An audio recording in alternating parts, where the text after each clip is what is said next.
Another hot day in Phoenix. Temperatures over 100 degrees again.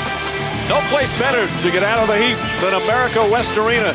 But it's a tough ticket, a sellout crowd to watch their Suns. And what a magical season it's been. 62 wins, best in the NBA. And for the first time in 12 years, they've reached the Western Conference Finals. One of the great turnarounds in NBA history. In a game you can see in high definition, it's game one of the Western Finals as the Suns host the San Antonio Spurs. Good afternoon, everyone. Along with Hubie Brown, Mike Green on hand, Michelle Tafoya will join us shortly. What a great season it's been for the Suns, and there are a lot of reasons why. But the number one reason, Hubie, is the MVP of the league, Steve Nash. Well, he's the engine that makes it go. MVP, first team All-NBA, but he's shooting the lights out. 52% from the field. How about 42 in threes and 93 on the line? His vision in the open floor and how he makes it happen is just beautiful to watch. But Suns coach Mike D'Antoni says the Spurs are the favorite in this series because they have the championship experience and they have a guy named Tim Duncan. Yeah, this is all about defense, and we know that Duncan anchors the defense. We know he scores points, but he's the key guy. He comes in less than 100%. The left ankle is injured. Remember, the right ankle forced him to miss 16 games. The heart and soul, can he get it done? Our Bud Light starting lineups for this game one of a best-of-7 series. And for the Spurs, Tony Parker so important to their success. With the amazing Manu Ginobili, Nazr Mohammad's been a real surprise in the playoffs with Bowen and Duncan, the defensive stalwarts. And of course, this high-scoring starting five, Jimmy Jackson starts again in place of Joe Johnson. And right now, let's send it to Michelle. Well, Mike, Tim Duncan is playing today because, as Greg Popovich told me a few minutes ago, Tim Duncan said he was going to play today after spraining that left ankle in Game 6. Duncan's status for today was very much in question, even as late as this morning. But the Spurs medical staff said Duncan can't make the ankle worse by playing, and Duncan says he feels fine. But Popovich told me he's going to have Duncan on a short leash. If he sees him begin to hobble at all, he will pull him and protect him for later in the series. Remember, as you said, with both ankles struggling, Duncan doesn't have much of an anchor right now, so that's something to watch, Mike and Hubie. Certainly the most important injury note for the San Antonio Spurs, and of course for the Suns, Joe Johnson with that displaced fracture, the orbital bone above the eye. He is out as well for this afternoon. Of course, the San Antonio Spurs advance in 6 games, hard-fought series against Seattle. Meanwhile, the Suns, a hard-fought series against the Dallas Mavericks, and a quick turnaround in this Western Conference Finals, and a very experienced crew, 70 years of NBA experience. Joe Crawford, Jack Neese, and Jimmy Clark. And Ginobili quickly gets inside. Not a bad way to start. But as you know, the Phoenix players all want to play over 40 minutes, and when you do that, they are not going to take unnecessary fouls. If you get down in that paint, they'll allow you to get to the front of the rim. Jackson fires up and puts it in. Jimmy Jackson, of course, has stepped up since Joe Johnson went out with the injury. He's been starting the last several games, and he's played very well. Well, what he gives them also is off the dribble. He's like another point guard. He can make the pass in traffic, and he's excellent off the dribble. Some of the early matchups, you see Stoudemire is on Muhammad. Duncan gets it inside, and an easy 2 for Duncan, who has Marion to start. That's a very interesting matchup. Yeah, see, this is going to be the big test to me. Wherever Duncan is on the defensive end of the floor, anytime that he is matched up with Marion, Marion is the X factor for the Phoenix offense. Off the dribble, 3-point shooting, and then on the board. Nash passes up a shot, gets it to Marion, and Marion can't get it to fall, kept it alive, but Nazr Mohammed the rebound. Anytime that Marion shoots, Mike, you must put a body on him. He's one of the best we have at getting to the offensive boards. Duncan inside, quick shot won't go. And Suns, of course, will push, averaging 116 points a game in the playoffs. That by far the most in the league. And Parker, an inadvertent trip, picks up his first. Well, inadvertent, Mike, he is great at changing pace off the dribble. The toughest guy in the league, along with Jason Kidd, in keeping their dribble. They will have nothing on the first or second option out of the offense. They keep the dribble from one side of the floor to the other, and it's a nightmare for the guy guarding them and also covering the 3-point shooting. Short, a couple of international guards going at each other. Parker, of course, from France, Nash from Canada. Parker told us yesterday, you can't relax for a second. when you're guarding Steve Nash. Big thing today, Parker and Ginobili must come in with big points to help Duncan. Parker misfires, Jackson the rebound. Nice feed inside, Stoudemire. Is Duncan got a hand on it, manages to save it, but then throws it away. You have to be heads up now with the Spurs. The Spurs play the passing lanes as well as anyone. Parker likes this pace, even though San Antonio doesn't want to get into a running match. Parker can play a good pace. Stoudemire misses the dunk. When you're young, Mike, and you have talent, they call you young Colt. Of course you can run at this pace. Muhammad flips it in nicely. Are you surprised how quickly the Spurs are pushing? Yeah, I am, but we have to remember now, the Spurs are one of the best fast-breaking teams out of half-court defense that we have. What they will not do is force bad shots. That's the luxury of the Spurs. The key now, remember, San Antonio will take you off the dribble strong to the rim. You cannot play matador defense or you're going to give up a lot of points in the paint. Nash picks it out to Jackson. Stoudemire inside. Misses but a foul. Nazi Muhammad with the personal. And Stoudemire will shoot two. Well, we know that Stoudemire is going to wear out Nazi Muhammad as well as Nesterovic or Ori. If you move Duncan in behind Muhammad, then Ori will have to pick up Marion. To me, the biggest match in this series for San Antonio is what are you going to do with Sean Marion? He is the X factor to me at both ends of the floor. Stoudemire and Nash, of course, get so much of the acclaim. Marion made All-NBA third-team defense. Is it possible that a guy who's an all-star and All-NBA third-team is underrated? Oh, absolutely. I feel that he is one of the most underrated players we have in the league. Mike, the guy averaged over 11 rebounds a game over 82 games. That's third best in the league. And we know that he really is a small forward playing power forward. Meanwhile, Stoudemire, who gets to the line more than anyone in the playoffs, over 13 attempts a game, knocks down his first two today. Parker falls down, stepped out of bounds. Marion, his help defense. I like what I see on that. Phoenix is saying, you know, we are not going to allow Tony Parker into the middle of the floor. They are going to send him to the baseline. And a lot of times when players have not been sent to the baseline in a while, you know, it is an area of the floor. Can you make the mid-range jumper? Can you get into the paint and then kick out and look for your three-point shooters? Parker's so important to their success often as he goes, as Richardson misses a three. Richardson trying to find some consistency in his shot in the last couple of games. Duncan, double team down low. That means Nazi Muhammad will have some opportunities. Duncan, the offensive rebound, knocked away. Muhammad picks it up. Muhammad head fake inside and draws the foul. That's working. The Spurs are an outstanding offensive rebounding team. For a team that shoots such a high percentage as they do, they get to the glass. Now, with Muhammad, this was a great pickup for San Antonio. He has the long arms. He likes physical punishment. And then you also have to deal with Duncan. When they come with Nesterovic, you have three guys at 7 foot who want to get in and take the punishment to get the second shot attempt.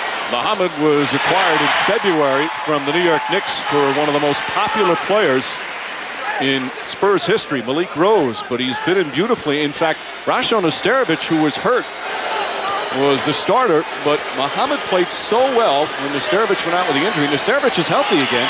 Greg Popovich is not, I'm going to leave Muhammad in, and he has performed very well in the postseason. Well, that's just a testimony to the fact that Muhammad has answered the bell. Now, Nesterovic started the first 70 games here. Popovich using the Lou Gehrig, Wally Pipp analogy, which is a bit of an exaggeration, but you might be dating yourself a little bit here. Richardson blocked by Muhammad. He tried to bring out too early. Now remember, they are an excellent San Antonio, an outstanding shot blocking team. Of course, with Muhammad and Duncan. Duncan, nice catch in traffic. A sharp pass from Ginobili. And a foul. Stoudemire to pick up his second foul. So that's going to be something Mike D'Antoni has to look at. And he's going to have to come out of the game. Mike D'Antoni does not go to his bench very often. That's one of the question marks for these Phoenix Suns. They had the great regular season, won the 62 games, Yubi, but the question was, do they have the depth to get through all these tough playoff series? Well, it isn't like they do not have players over there that can play. They have players 9, 10, 11, and 12, all experienced guys on their bench. But what Mike has put in here is a style of play. He only likes to rotate 8 players. Now, in this series, you can see when you say Duncan moving without the ball, also Muhammad moving without the ball, well, they're going to put a lot of pressure on a Stoudemire. There's a very beautiful purple bench in the park. As you can see, they don't get a lot of minutes, and the bench is depleted now because Jimmy Jackson, who usually comes off the bench, is a starter with Joe Johnson's injury. Like we say, don't worry about the guy who's moving up into the starting lineup. Worry about the guy who's getting the minutes for that bench position. And the first bench player, Hunter, comes in with Stoudemire. Those 2 quick fouls. Jackson, Ginobili runs at him, so Jackson gets in the paint nicely and finishes Duncan the rebound. One of the best teams, San Antonio, chasing you off a 3-point catch. You catch the ball like Jimmy Jackson did, they get out and rotate and they close you down, force you to dribble a basketball. Duncan, a little further than he normally shoots, and he's short. Suns, meanwhile, UB, after hitting their first shot from the field, have missed their next 8. So Nash will put it up. It's 9 straight misses as the Spurs have a 6-point lead. You never worry if you're a fan of the Spurs, because we all know that their defense will be there. They'll challenge, but the big key is, can you keep challenging the Suns over a 48-minute period? Suns were down 16 in the third quarter in Game 6 against the Mavericks on the road, and came back and won that thriller in overtime. Steve Nash was the man who made it happen. Nash and Marion playing just beautifully. Richardson steps back, can't connect, and Duncan the rebound. Think about it. No second shot attempts for Phoenix. They're missing, but they're getting no second shot attempts.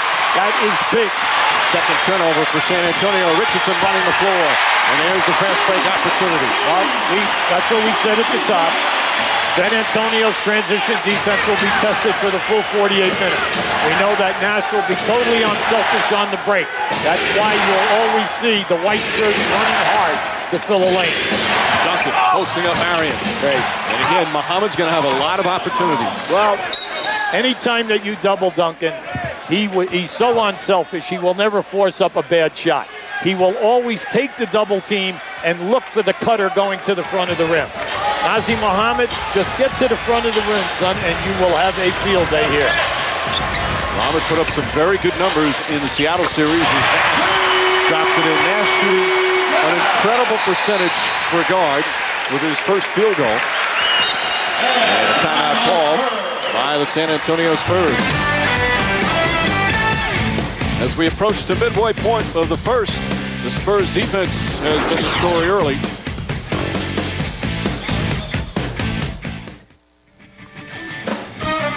The NBA playoffs on ABC, brought to you by Hummer. Check out the H2. Hummer, like nothing else. McDonald's. Playoffs go better with a McDonald's double quarter pounder with cheese sandwich. Pound one. Bud Light. Fresh, smooth, real. It's all here. And The Honeymooners. Only in theaters Friday, June 10th. Rated PG-13. Nearly halfway through the first quarter, and the Spurs leading Game 1 by 4. One of their strengths coming into the series, Ruby Brown, was dominating inside, and they're taking advantage early. Well, you like their transition game. They're going strong. They're not picking up their dribble. Now, you have Ginobili. We know he's a major key. If they're going to front Duncan, you know the lob will be there. Parker has got to keep completing here now. Everything is going well for them early. Anytime you double, they're going to look for the cutter to the front of the rim. Now, in spite of all of this, Phoenix is shooting 23%, and they're only 4 down. And you know they're on fire throughout the playoffs, shooting 49% from the field. You know they're going to run a hot streak here. Can the Spurs keep this up defensively and continue to get in transition? Well, Spurs bring out 2 bench players, Robert Horry and Brent Barry. Pretty good guys that come off the bench in the playoffs.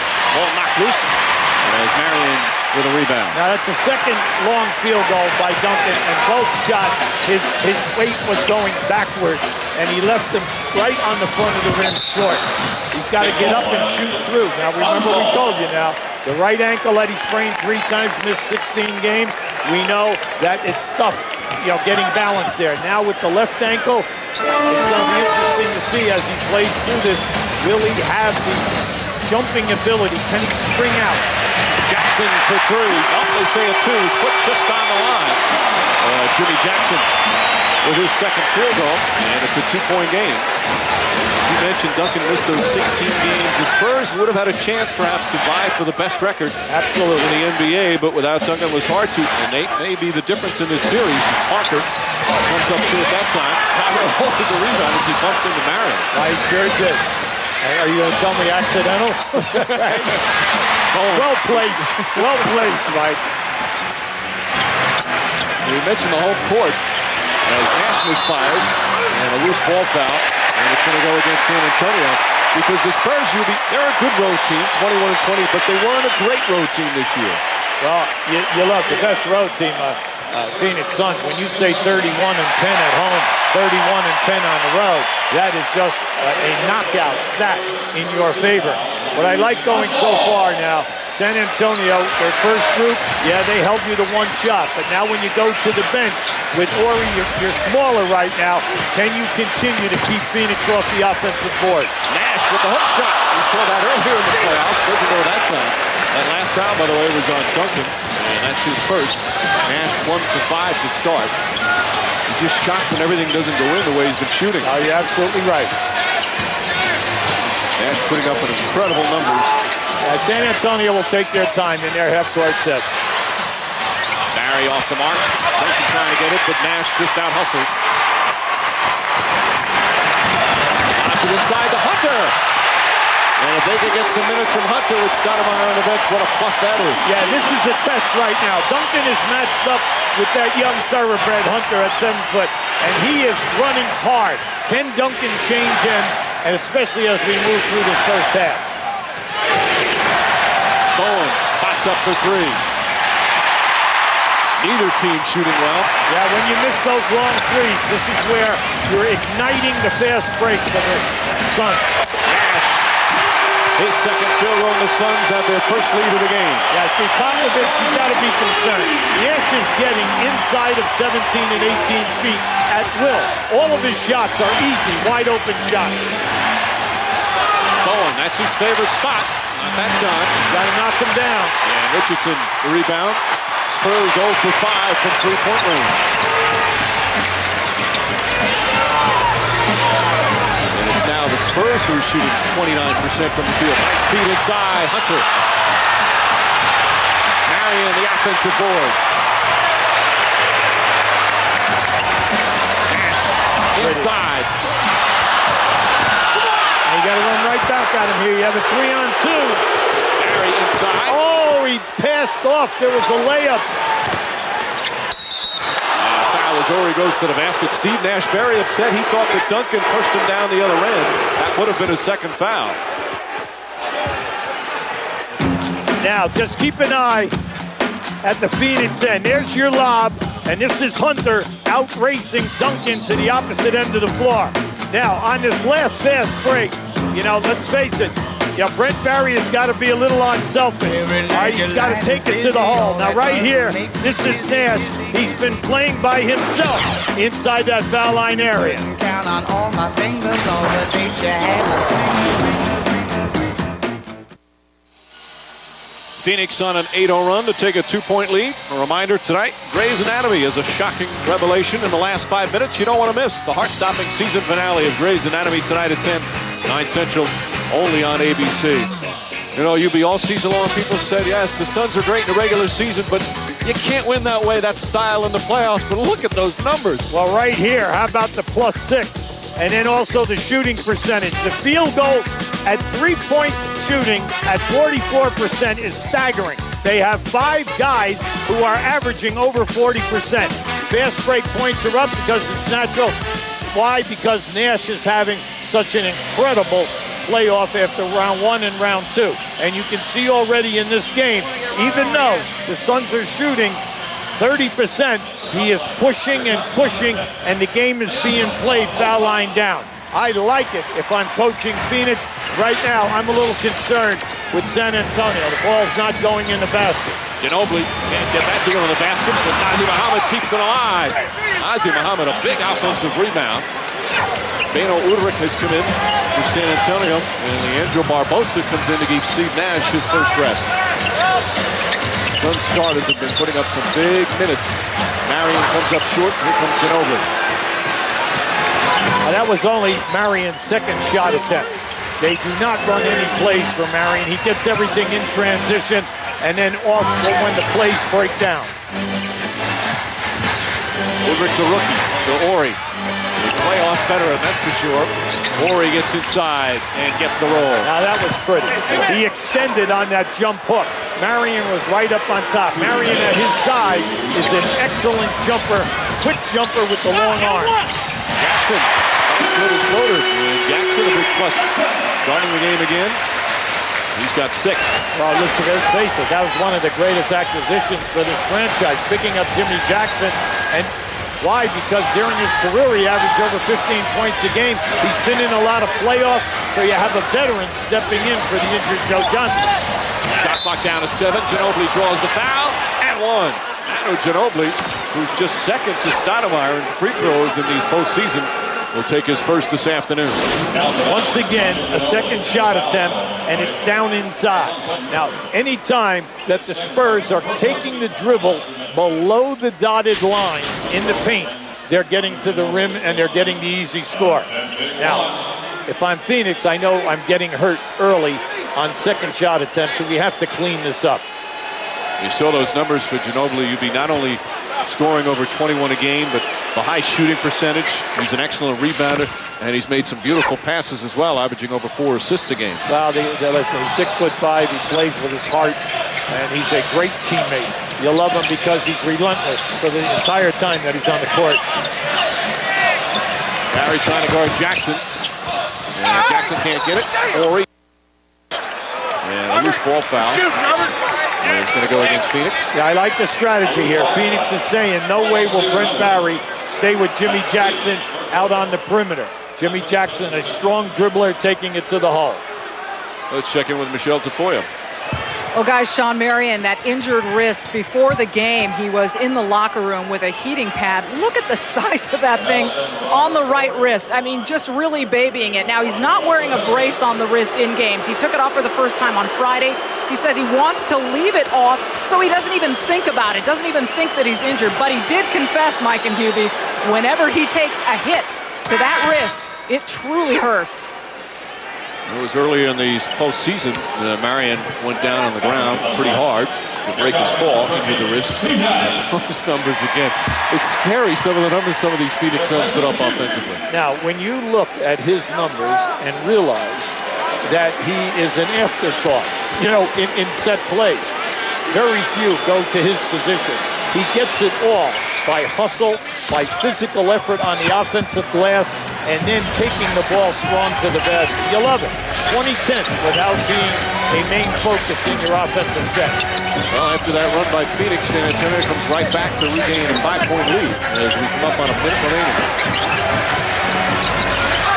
Marion lost it. Well, you have an advantage here now. There it is. Barry wide open for 3. And Brent Barry knocks it down. A 12-2 run by the Spurs, and they're up 8. Okay, the Spurs understand mismatches.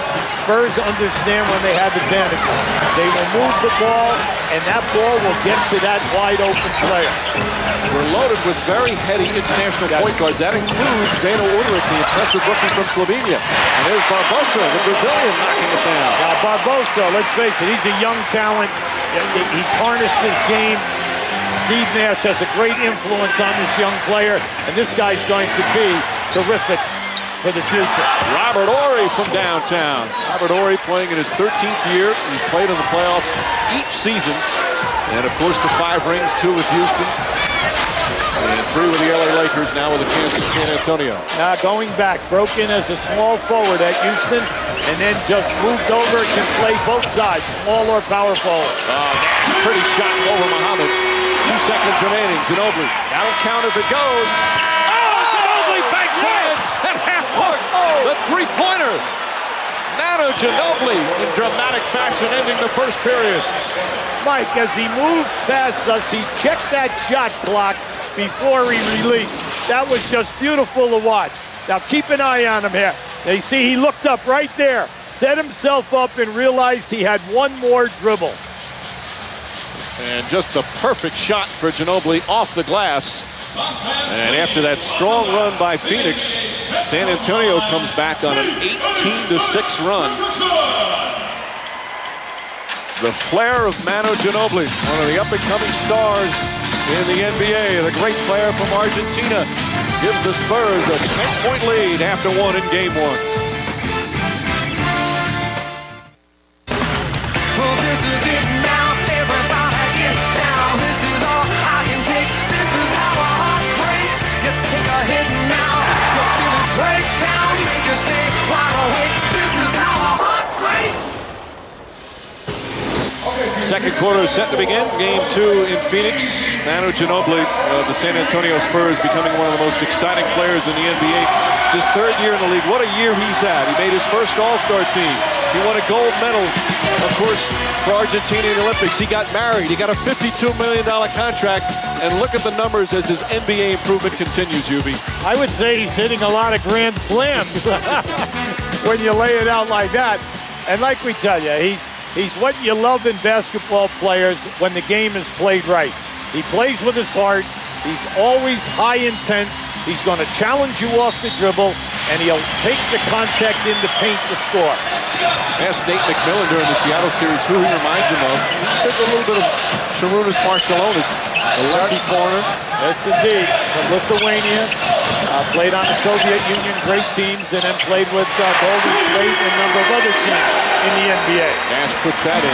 Meanwhile, Greg Popovich says he reminds him of a bigger Allen Iverson. I like that. I like that comparison. A lot of contact down low. Crowd wanted a foul.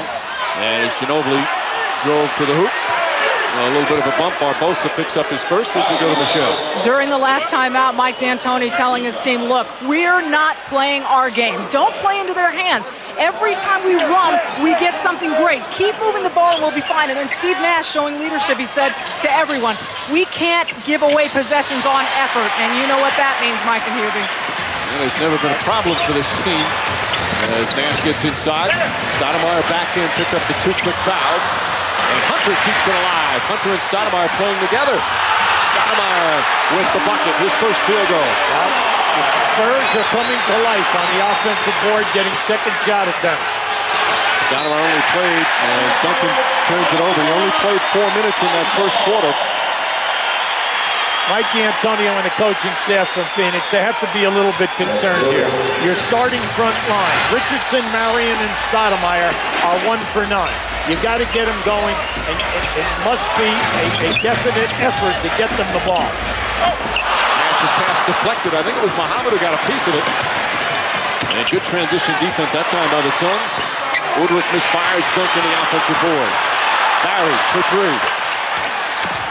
And Barry off the bench with 6 points and a couple of threes. Look, Barry and Ori off the bench already have 13 points. They're coming in and they're looking for the shot. They're getting a lot of stuff that's wide open. And foul called on Udrich over aggressive grabbing the shorts of Stephen Hunter. So that's the first team foul. First on the rookie card. 16 on the shot clock as the Suns to inbound.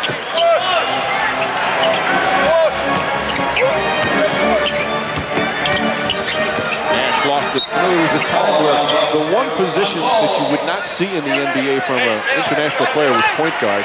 And you got a whole plethora of them here this afternoon. Well, an awful lot of them are taller than 6'1", 6'2", but that's because of all of the clinics overseas, and then also FIBA expanding all of their teaching, their clinics. So it's really been an explosion.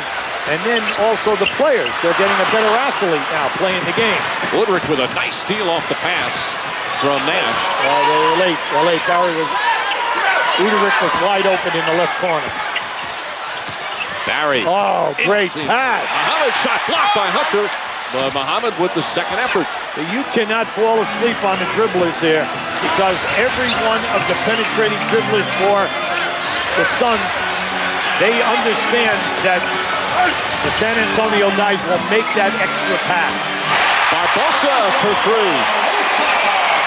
And that's the first three-pointer for the Suns, a team that set the NBA record for most threes in a season. They also are number one in the NBA in three-point percentage. Duncan can't get the bounce, and Stoudemire the rebound. Yeah, Duncan is struggling right now. He's 1 for 6. And the other factor is, as you can see, he posted up low. You cannot play behind him down in that low.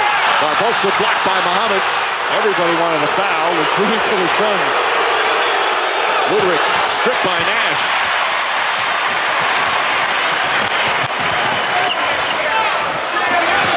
Stoudemire passes up the shot. Yeah, Nash always looks for Stoudemire in the middle of the floor. Barbosa not shy about putting it up. Not a good shot that time. Duncan the rebound. Yeah, I like the fact that they're playing Barbosa and Nash together because they make a lot of things happen off the dribble. Plus, Barbosa takes a little pressure off him in terms of running the show. Yeah, he can relax a little bit, Mike. If you're going to relax, you got to relax at the offensive end. Ginobili, they tried to get him go. Both teams a little sloppy right now. Well, you got the advantage, 3-on-2. Stoudemire inside. And that gets the crowd fired up and gets Greg Popovich off the bench for a timeout. Now, this is typical Suns basketball. They play in spurts, and when they're in the spurts, you must use your timeouts and then also set a slower tempo when you are at the offensive end of the floor. Steve Nash with his 5th assist. Most assists in 10 years in the NBA. A pretty one right there.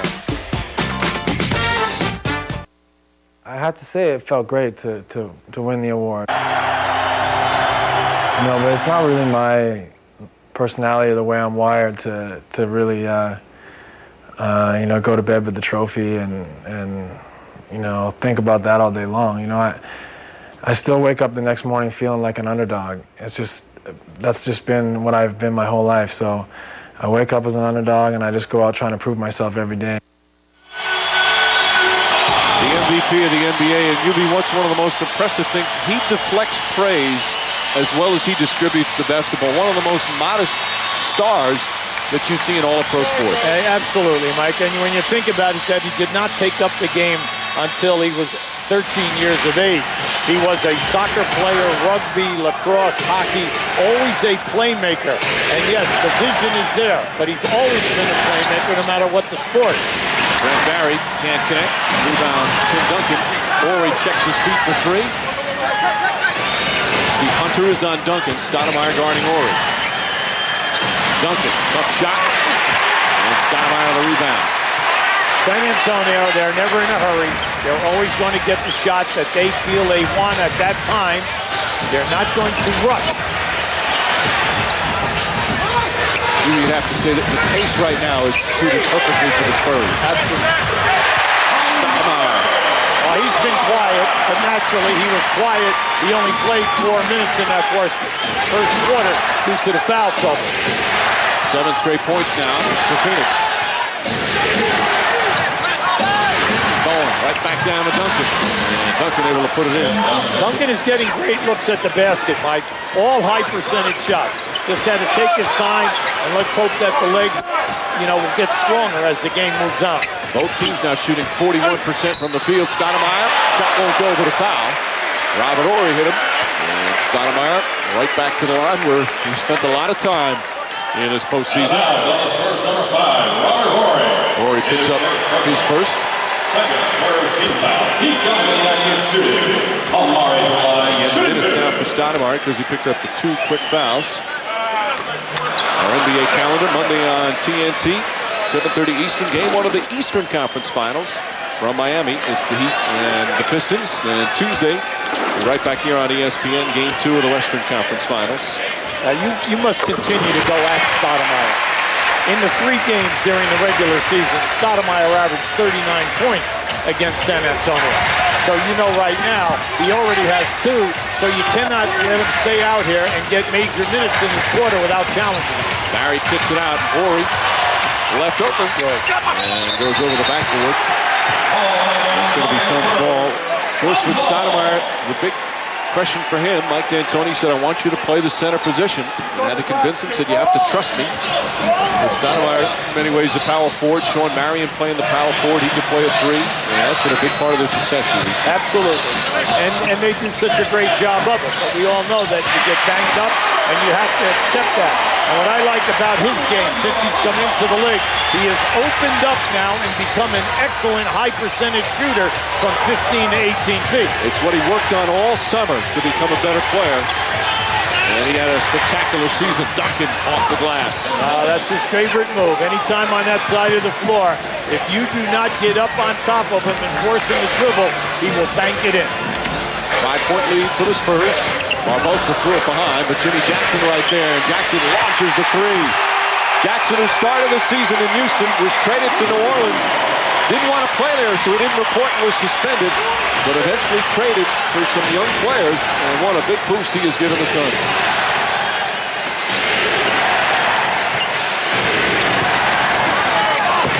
Ball knocked loose. Good defense from Stephen Hunter. Look at this guy. Barbosa. Good move with a wild shot. You can see the athleticism now. In Brazil in his last year, he got averaged over 28 a game in their pro league. He's a youngster. Right now, we're seeing a little bit of a matchup zone type here. Duncan. Oh, nice move. Trying to draw the foul. And bounces in. Ori never touched it. Duncan now with 9 points. Stoudemire stripped for the foul. Albert Ori came down hard and picks up his second personal. We're not in the penalty yet, so the Suns will take it out of bounds. Yeah, Stoudemire is such a cover. He's very difficult to fend off the dribble. He can attack most of the big men, 7 foot, 6'10", because of his athleticism, and then he is one of the most spectacular finishers we have in the league. The NBA playoffs on ABC, brought to you by Miller. There's good enough and there's better than it has to be. Miller, good call. Sprite and Thirst, reminding you to obey your thirst. And Chrysler, inspiration comes standard. Back at America West Arena where the Suns trail by 4, and Phoenix can't wait to get Joe Johnson back. In Game 2 of the Dallas series, he displaced his orbital bone under the left eye and on May 12th had surgery. First of all, how is that area of your face feeling? Nah, it's great. I don't have any pain, so right now I'm just trying to stay in shape and stay in rhythm. Now, they had originally fitted you for a mask that could have made you ready for today, but apparently the swelling went down that the mask no longer fits. If the mask had fit you today, how would that have affected your status for this game? I don't know. We're not rushing it right now. I think the main concern right now is that I get healthy, and I think that's all we're worried about right now. Yeah, they had to redo the mask. Supposedly it's going to be ready tomorrow. Does that mean you'll be ready for Game 2? I don't know. I don't want to say yeah, but I don't want to say no. Right now, like I said, I'm just trying to get healthy. How tough is it for you? Steve Nash told us that you were arguably the best player in the first round of the playoffs for them. So how tough has it been for you to sit and watch? It's been tough. There's moments and spots where I feel like I can help the team. But, like I said, I think those guys can hold it, and I think we'll be all right. Well, good luck. We're anxious to see you back, Joe. Take care. Thank you. Back to you guys. All right, Michelle, he certainly missed him during a regular season, second in the NBA in three-point shooting. He led the team in minutes per game as Parker rattles that in. And he's a good defender, too. Yes, he is. And they used him on point guards in many occasions whenever they want to give Nash a blow. So you're talking about a well-rounded athlete that can play a number of positions and then your third leading scorer. Oh, this wonderful starting five with Stoudemire. After that slow start with the foul trouble erupting here, now has 14 points, 12 of them here in the second period.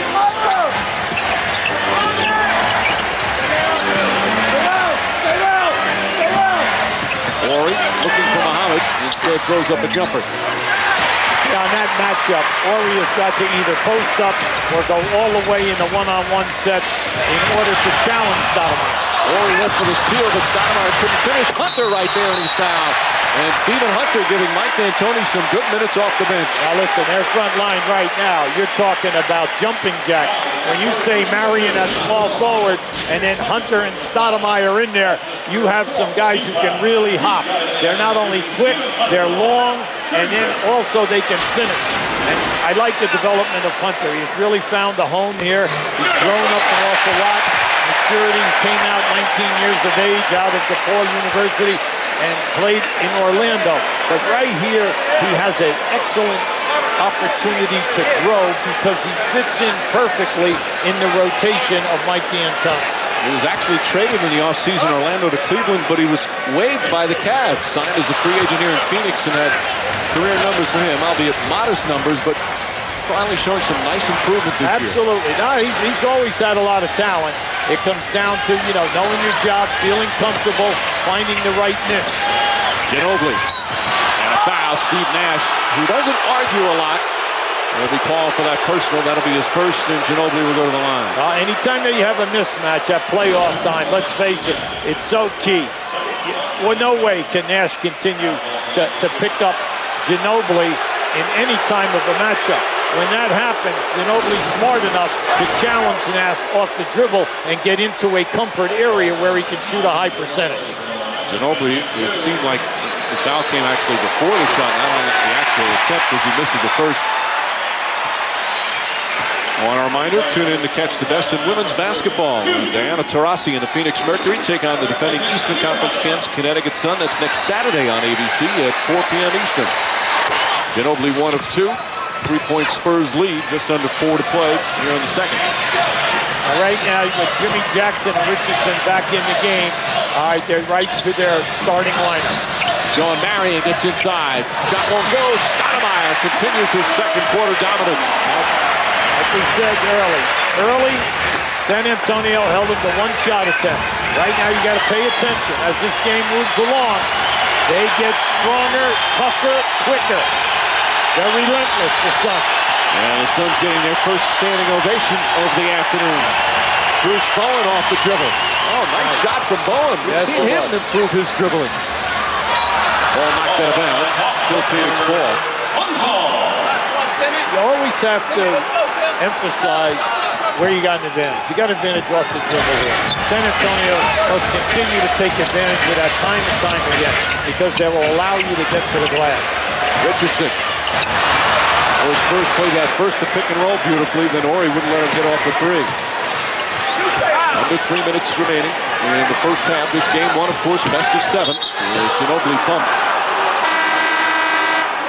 Yeah, I like what we saw that time. Jimmy Jackson jumped right to the left hand and said, Ginobili, you're not going to your left. We're forcing you back.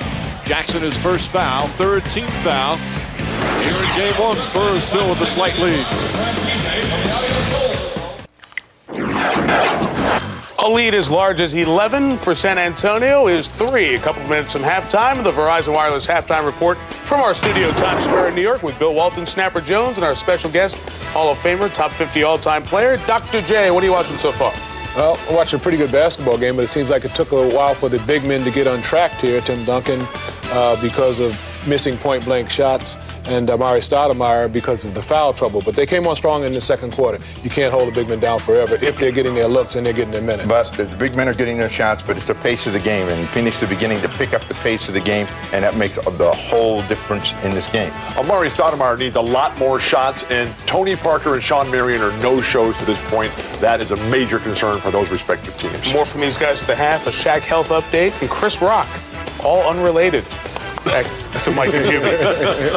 Thanks, Mike. Amari Stoudemire in his third year always dreamed of playing in the NBA. Got in trouble with his mom when he was a kid because he wrote in crayon NBA on the wall of their home. But he's worked hard, and what a season he's had. What a second quarter he's had. Well, just think about it. 13 minutes. He's come back in after getting in foul trouble. He has 16 points. He's the only Sun in double figures as we speak. But you like, if you're Phoenix, you like the fact you're only 3 down. You're not even playing at the top of your game. You're picking up the tempo. Everything is starting to flow in your favor. He had a 50-point game earlier this season. He averaged highest scoring average for a Phoenix Sun in 15 years. Not since Tom Chambers 15 years ago. Second team All-NBA, 5th in the league in scoring, 2nd in field goal percentage. He's 22 years old. The quickness factor and the fact that he can handle all of the physical contact playing at that center position. Ginobili just under 3 to play here in the second. Good defense from Jackson. Ginobili. And Stoudemire, another rebound. Yeah, Jimmy Jackson is doing a solid job on Ginobili. And that is really such a tough cover because Ginobili normally on most nights can get past any defender. Stoudemire gets past plenty of defenders, not that time though. And can't hit the jumper. Duncan pulls down his 8th rebound. Yeah, very few easy points for San Antonio since we got into the second quarter. The transition game is down. Why? Maybe because Phoenix shooting a better percentage, but they're not forcing any turnovers to get out in the open floor. Parker puts it in. The Suns a better team defensively than they get credit for. Absolutely, absolutely. I know that because they score so many points, an awful lot of people want to say, but when we talk about differentials, we have 1 and 2 in the league. 7.8 for San Antonio, 7.1 for Phoenix. Now Parker is finally making himself, into this game. He's brought his personality and also the fact that he knows he can score off of dribble penetration, kickouts, take the ball and look to get to the basket or pull up on your mid-range jump shot. That last foul on Ginobili, his first. Stoudemire back to the line. Barry will replace Bruce Bowen. And Stoudemire going up against his former Olympic teammate in this series. Chris Stoudemire and Marion played with Tim Duncan in Athens in the Olympics last summer. But Stoudemire didn't play a lot, said it was a very difficult time for him, not getting a chance to play a lot of minutes. Yeah, but he learned a lot about basketball. He also talks that up. And why? Because it's just playing with the guys on a daily basis, learning key moves that they had that were not a part of his game. And then naturally, he's really worked on his jump shot facing from 15 to 18. Parker puts it in. Tony Parker all of a sudden coming alive. He's got 9 points. And a lead for the Spurs back to 6 with a minute and a half to play. Stoudemire.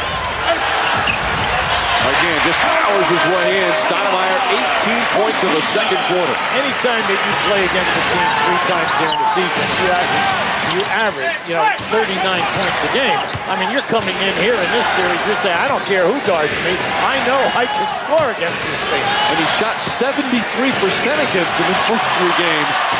As we mentioned, Parker that time can't hit. Ginobili with a pretty save. But throw it away, and Jackson. 2-on-1. Oh, great recovery.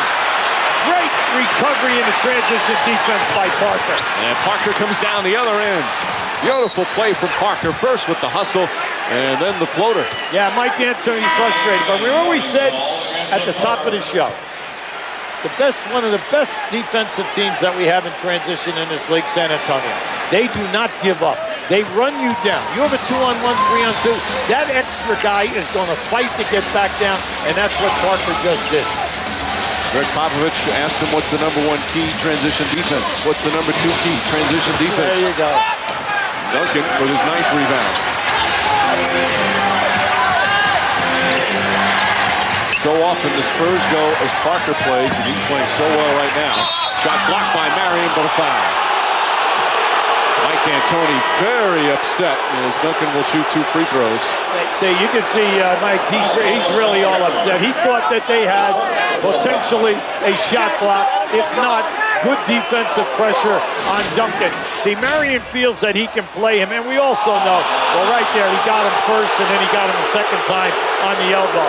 Now, naturally, the people here are a little upset on something like that because they want the non-call. But any time that it is a first-team All-NBA guy, you know it's going to be a call. Mark Arveroni and his terrific assistant travels settle Mike D'Antoni down. D'Antoni, 53 years old, won the NBA Coach of the Year. It's not his first Coach of the Year award. First one in the NBA. Won a couple of Coach of the Year awards in Italy, where he coached for many years. Of course, played 13 years in Italy. Was a big-time player there. Had a lot of success as a coach. Won a couple of championships. Met his wife over in Italy. It was a time well spent for Mike D'Antoni. Absolutely, yeah. He did a wonderful job over there. In all of Europe, everyone is pulling for him to do well in the playoffs. He won the championships at Benetton, Mauricio, and then also in Phillips Milan. And he's a great guy, and he's held steady to his beliefs that you can sell this style of play. And then, fortunately for him, they've been able to play it without any serious injuries during the 82 games. And it helps having a guy like Steve Nash make it all work. Pretty shot from Nash. Final seconds. Parker. Got plenty of time. Nice fake from Parker. The shot won't go.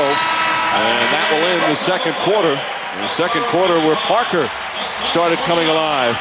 And Amari Stoudemire doing it for Mike D'Antoni. Stoudemire, 18 of his 20 points in that second period. Parker, meanwhile, 9 of his 11 in the second quarter. And at halftime, right now, it's a 6-point lead as we go to Michelle. All right, thanks very much, Tony Parker. You got into your scoring rhythm late. How were you able to finally turn it on? I'm just going to take my time. I have to be patient. I just have to wait for my turn. Manu got hot and Timmy too, so by the end of the second quarter, it's tough open for me. Now, your coach, Greg Popovich, told us yesterday, first priority, second priority, third priority, transition defense. How would you grade yourself so far? I think we can do a better job. I think they got a lot of easy stuff, especially with Stoudemire. We need to stay in front of him. If we can stop the transition, we'll have a good chance to win the game. Tony, thanks for stopping. Thank you, man. Back to you guys. All right, Michelle, after the break, we'll join Mike Tirico, Bill Walton, Steve Jones, and their special guest, Dr. J. Julius Erving, with the Verizon Wireless Halftime Report. We'll give you an update on Shaq's injury and Chris Rock's NBA Minute. Game 1 of the Western Conference Finals. Winner will get the right to play for the championship. And it's the road team with a halftime lead. 6 points ahead, the Spurs over the Suns. From New York City, it's the Verizon Wireless Halftime Report. Now, your host, Mike Tirico. Contrast to the triple-digit temperatures in Phoenix, a rainy May afternoon here in New York, but good day to stay inside and watch this half-court shot from Manu Ginobili to end the first as San Antonio went up 10. They lead by 6 at the break. We welcome you back. Game 1 Western Conference Finals with Bill Walton, Steve Snapper Jones, our special guest, Hall of Famer Dr. J. Julius Erving.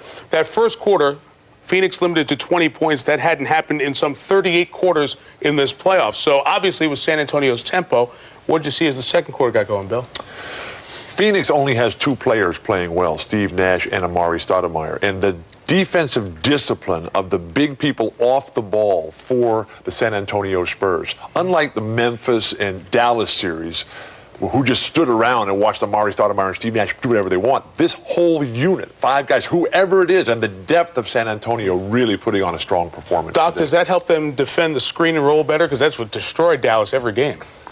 Well, when you say does that, I mean, I think they're being consistent with what their team defensive philosophy is. With certain guys, they're going to jump out and switch. Other guys, they're going to hedge. Some guys, they're going to show and let the guy fight his way through, just fight over the screens. So San Antonio, being the best defensive team in the league, has a solid philosophy. So it's not a big adjustment for them. Plus, they got the benefit of watching how Dallas did it. So they've keyed in this first half and said, okay, here's how we're going to do it. Let's make them adjust to us. Steve?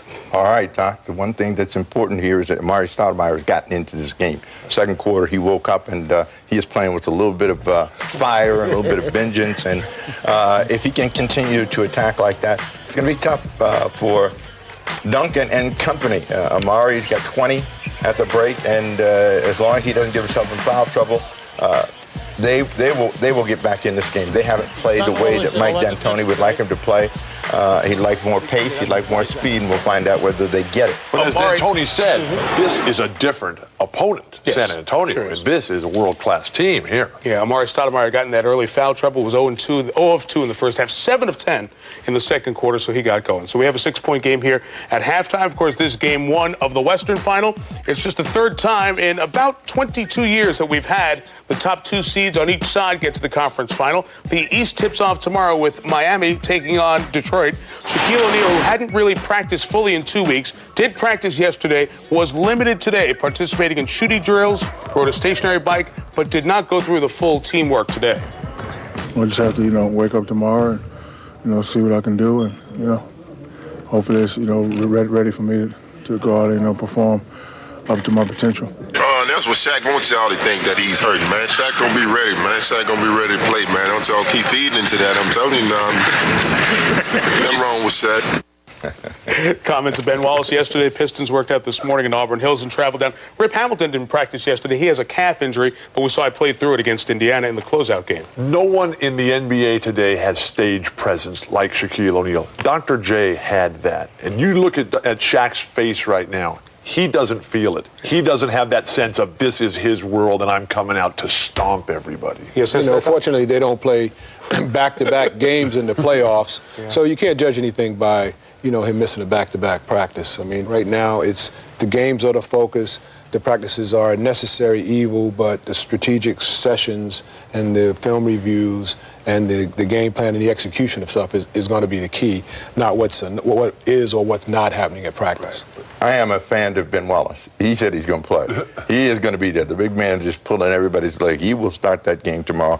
He will try to create some havoc and let the Pistons know this is not going to be a repeat of last year. You can't turn it on and turn it off, though. Would you stop? He hasn't played in 6 weeks. He doesn't have to. Credit to Snapper. Snapper's playing hurt. He's under the weather. Thank goodness we had Dr. J with us. How can you tell? He's a veteran. He's a veteran. And great to have you with us, Doc. Thank you. We enjoyed it. All right, excellent. Dr. J, Julius Irving, the Trophy Love Tour, stopping by here at halftime. Coming up on the Verizon Wireless Halftime Report. I'm sorry, Bill, I have things to do. Where do we go from here? We go to Chris Rock. The best. Chris Rock, one of the top actors out there, hosted the Oscars, NBA Minute, coming up. They called Tim Duncan very goody two-shoes, but I think he's got like a tattoo of Tupac on his shoulder or something.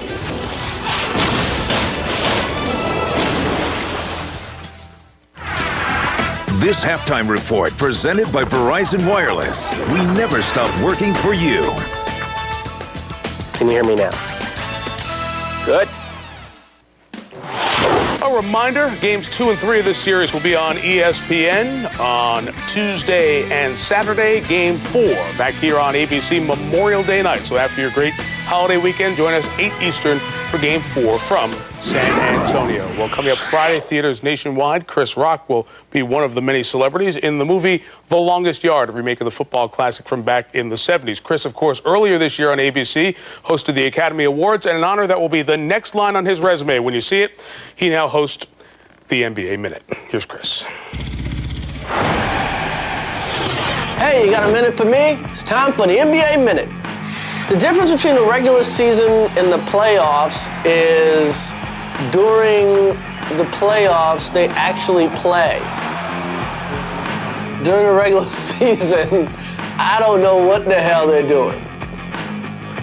That's not basketball. I'm loving Shaq. Shaq is the most dominating force in the game. Oh, wow! Well, that brings the house down.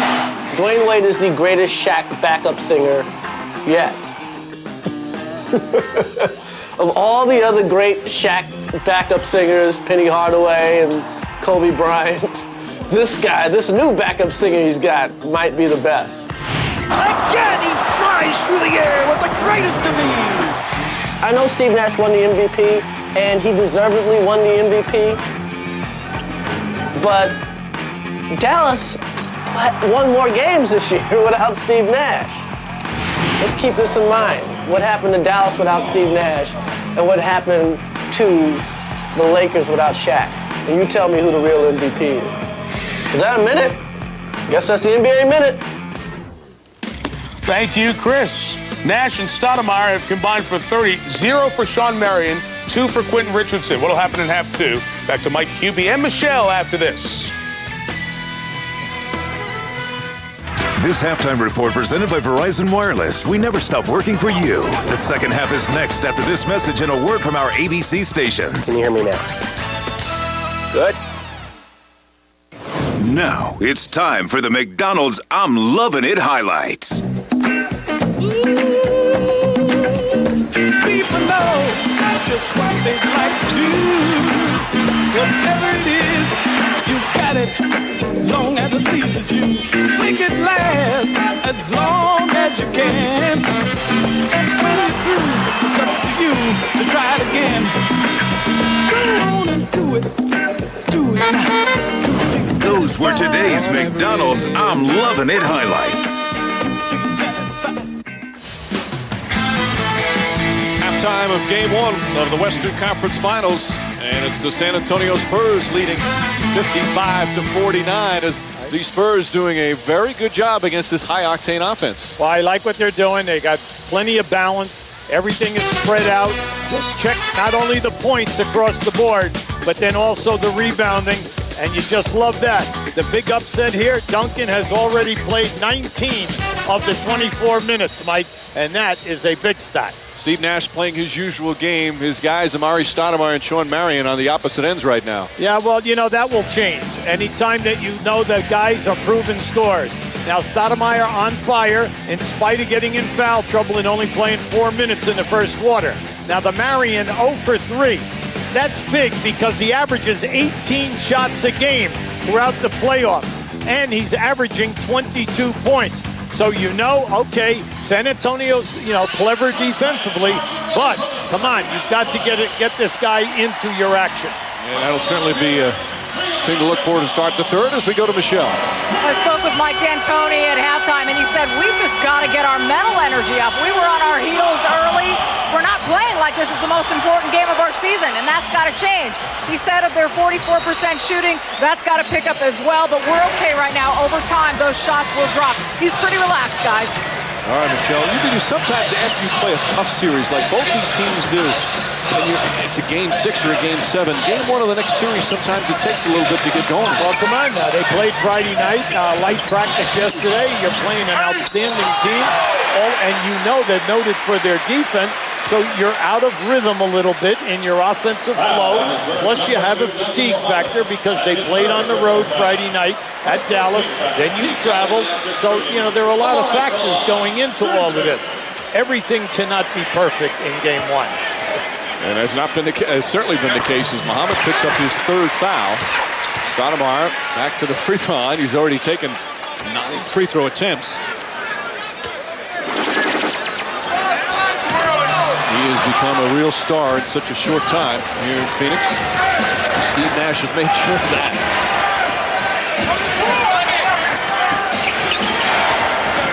Ginobili.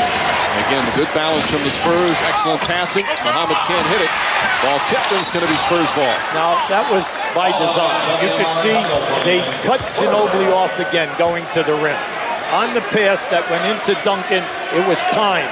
Duncan was double-teamed by Muhammad's man. You got to catch those, big fella, and finish. You must finish.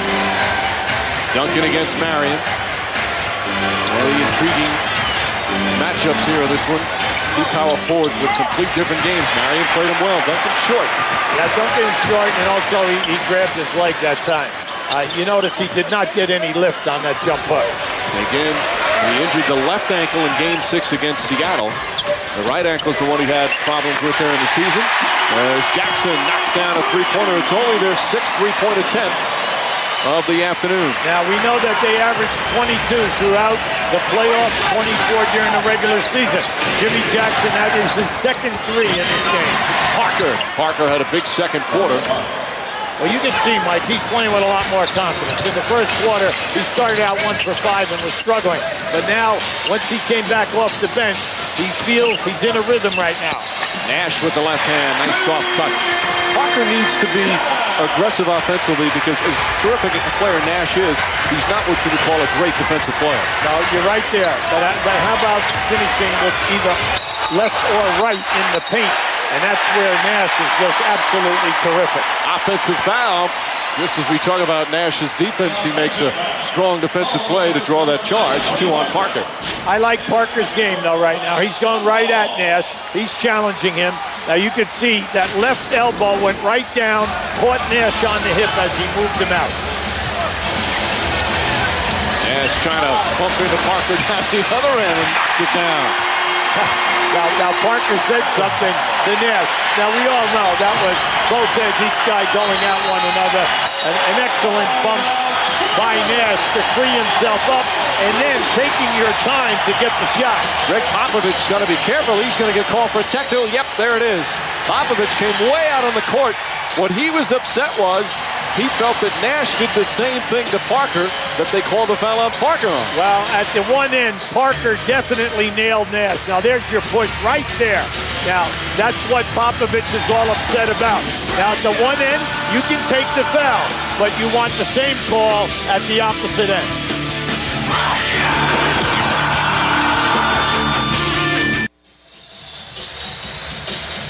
A sold-out America West Arena. You see the Ring of Honor with so many great players. It's been 12 years since they've been in the conference finals when players like Barkley and Marley and Kevin Johnson played. First, Jerry Colangelo has done so much for the franchise. Last year named or inducted into the Hall of Fame. And this year he's watched his son get Executive of the Year as the Suns will be with the third greatest turnaround in NBA history. Last year they won just 29 games. This year, 62, and a lot of people had a lot to do with it. Yes, and you're happy for the people there because they went out, they made chances. When you think that not only did Nash and Richardson come here, but then the key moves after 50 games, they go out and they pick up Jimmy Jackson and Walter McCarty, and that solidified that 8-man rotation. Meanwhile, Nash will shoot the technical. And able to put it in. And then Greg Popovich upset. Steve Nash, third all-time in the history of the NBA in free throw shooting percentage. I thought I'd say that at the top, we tried to bring out the fact that throughout the playoffs, Nash is shooting, think about it, 52 from the floor, 42 in threes, 93 on the line. Now, I like what Joey's doing right now. Right there, Joey Crawford is not going to allow them to start grabbing a hold of people coming off the screens, etc., and moving them. I like that. Keep this so that we'll get some type of a flow here. And Bowen with the foul. The officials were told before the playoffs, call the game exactly the same way you did in the regular season. Stoudemire, at that time, we've got a good crew, Joe Crawford, Jack Thies, and Jimmy Clark, all veteran officials. Nazi Muhammad couldn't hold on, trying to get the point somehow, and Richardson takes it away. And look out now, they have an advantage. 4-on-2. Nash, nice rotation. What a pass! It looked like they were going to turn it over, and all of a sudden he finds his man. Absolutely, that's the old story, the vision. The peripheral vision. He went, as he's up in the air, he had two guys that he could throw the ball to, and the defense, he had a thread of needle to Stoudemire, and then who is better in finishing than this young man?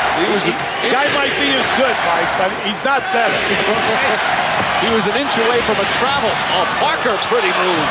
Tony Parker aggressively attacking the basket. He's got 15. You can see it. He feels it. He feels that he can get down inside and finish. Nash. Steve Nash now with 17 points and 6 assists. That's the problem, though. When you score on Nash at the other end, he makes that look awfully easy. Ginobili gets inside, speaking of awfully easy.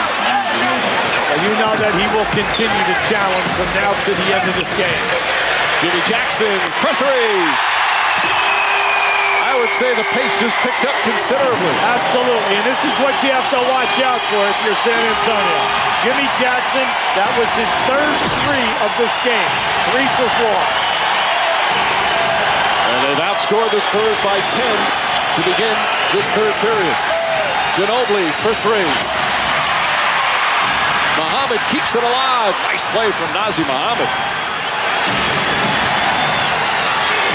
Muhammad with 3 offensive rebounds. San Antonio, you got to get back to your best stuff. Take the double teams. That's exactly right. Take the double teams. Look for the cutter first. Then the perimeter guy will open up. And Jackson for 3. Boy. See, this is your transition defense. Even after a score, you have got to hustle back and get to those perimeter guys. It's raining threes here at America West Arena. You get the feeling Ginobili and Parker want to play this pace. They love it. Well, now they're going to slow it down and get Tim Duncan involved. Shot clock down to 4. Ginobili blocked by Stoudemire. Marion with the save. He's a monster down inside that painted area. Oh, great pass. And a hard foul by Nazi Muhammad. That's his 4th. And Stoudemire will go to the line for 2. Now we're going to give you the blocks first. Now Stoudemire throughout the playoffs is close to 3 blocks a game. See, he's coming from the opposite side of the lane. Now right here, this is threading a needle. That ball just blew right by the ear of Mohammed. And then see, your big guy who's running, he's got to have vision, Mike, but also good hands to catch the ball in traffic. And that's what this young guy possesses. He catches the ball and then finishes with thunder, or he's going to get fouled. Stoudemire continues to get to the free throw line. That is his 11th attempt. Right from high school to the NBA, Amari Stoudemire, as Mohammed sits down with the 4th personal foul.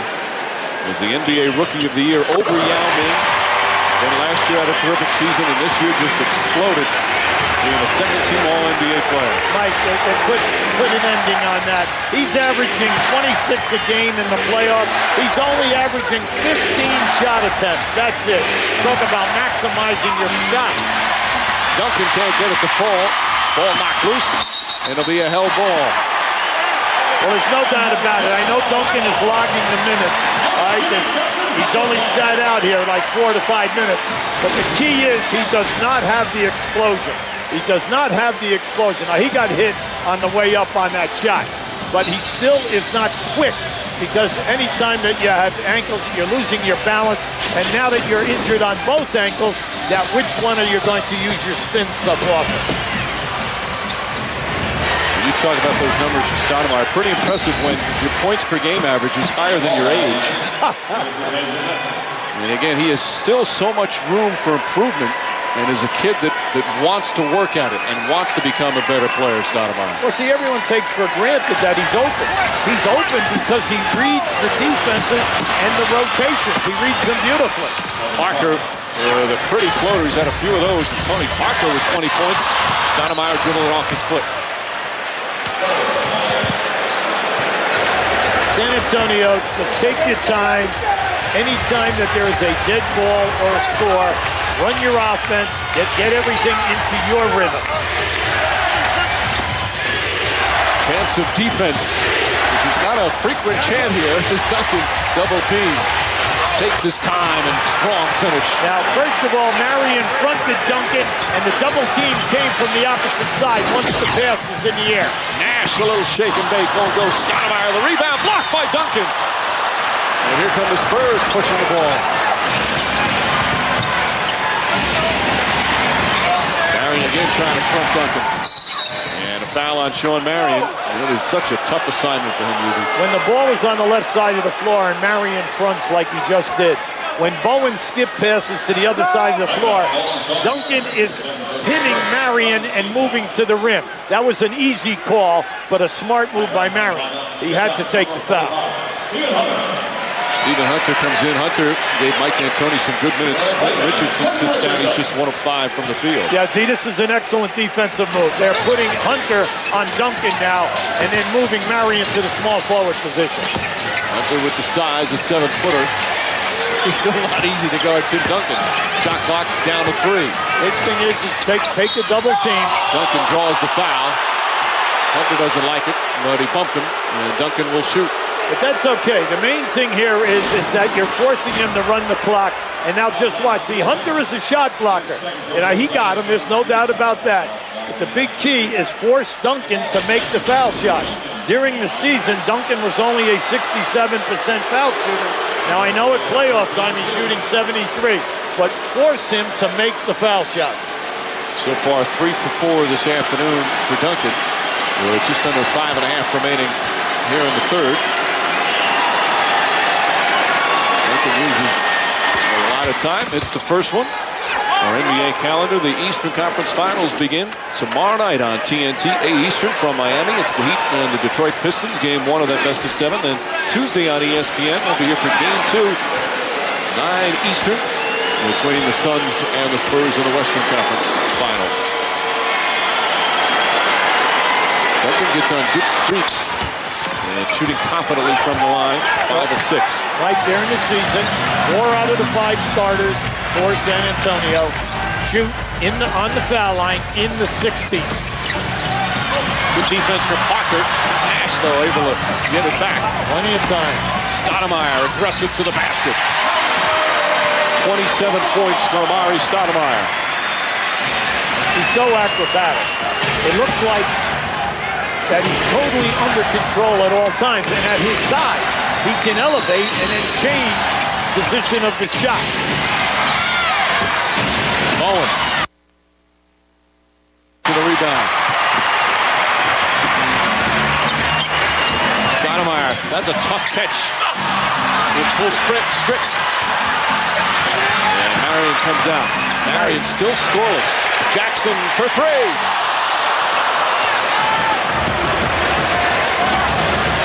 Brett Barry had a big game earlier this season here in Phoenix in that overtime win. Had a couple of big threes. Robert Horry. Oh, Horry explodes. Now, Barry and Horry had an excellent first half. They came in and gave them much-needed points. And a reaching foul on the pass.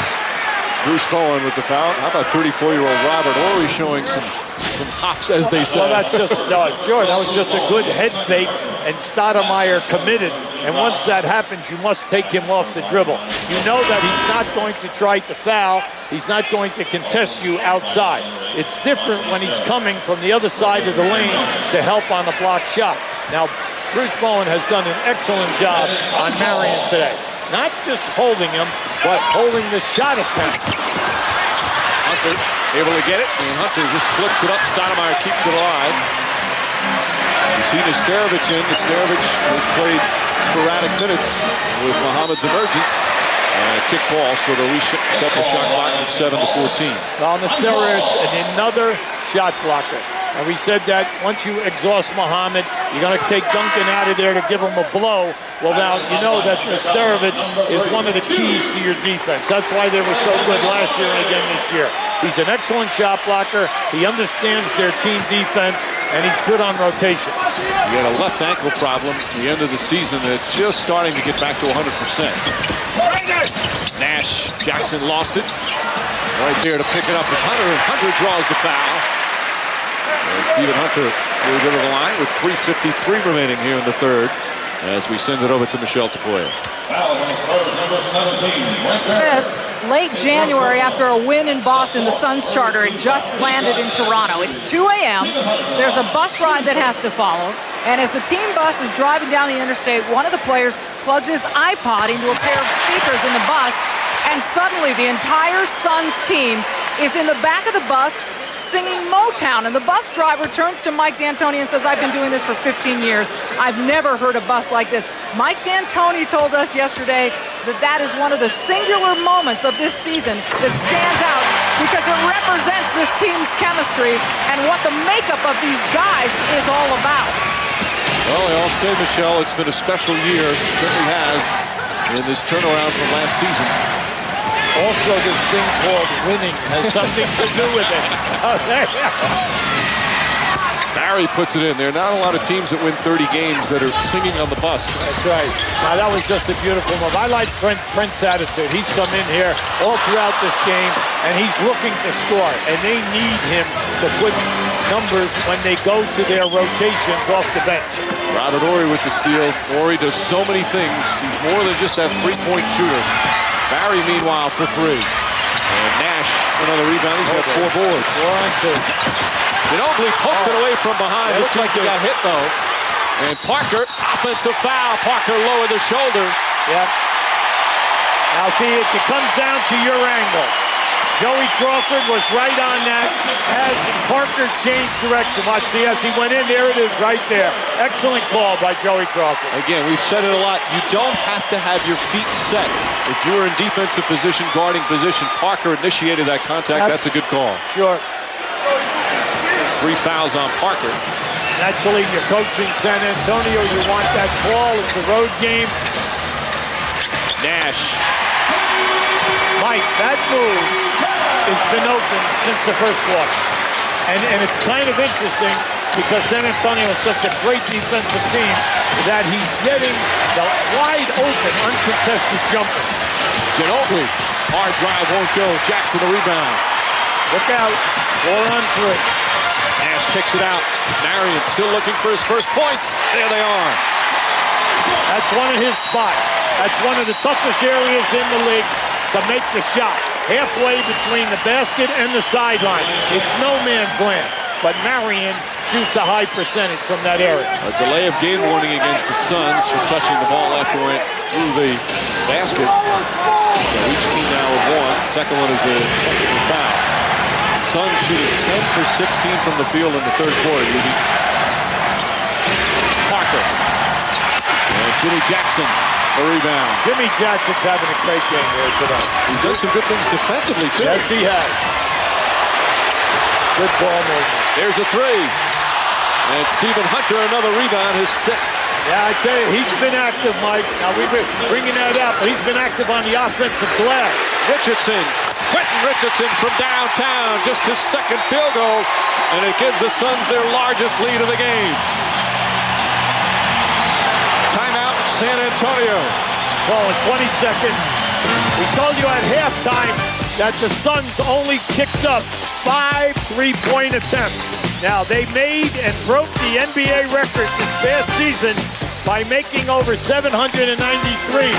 Now, that's what's starting to open up for them as we move through the 48 minutes of play.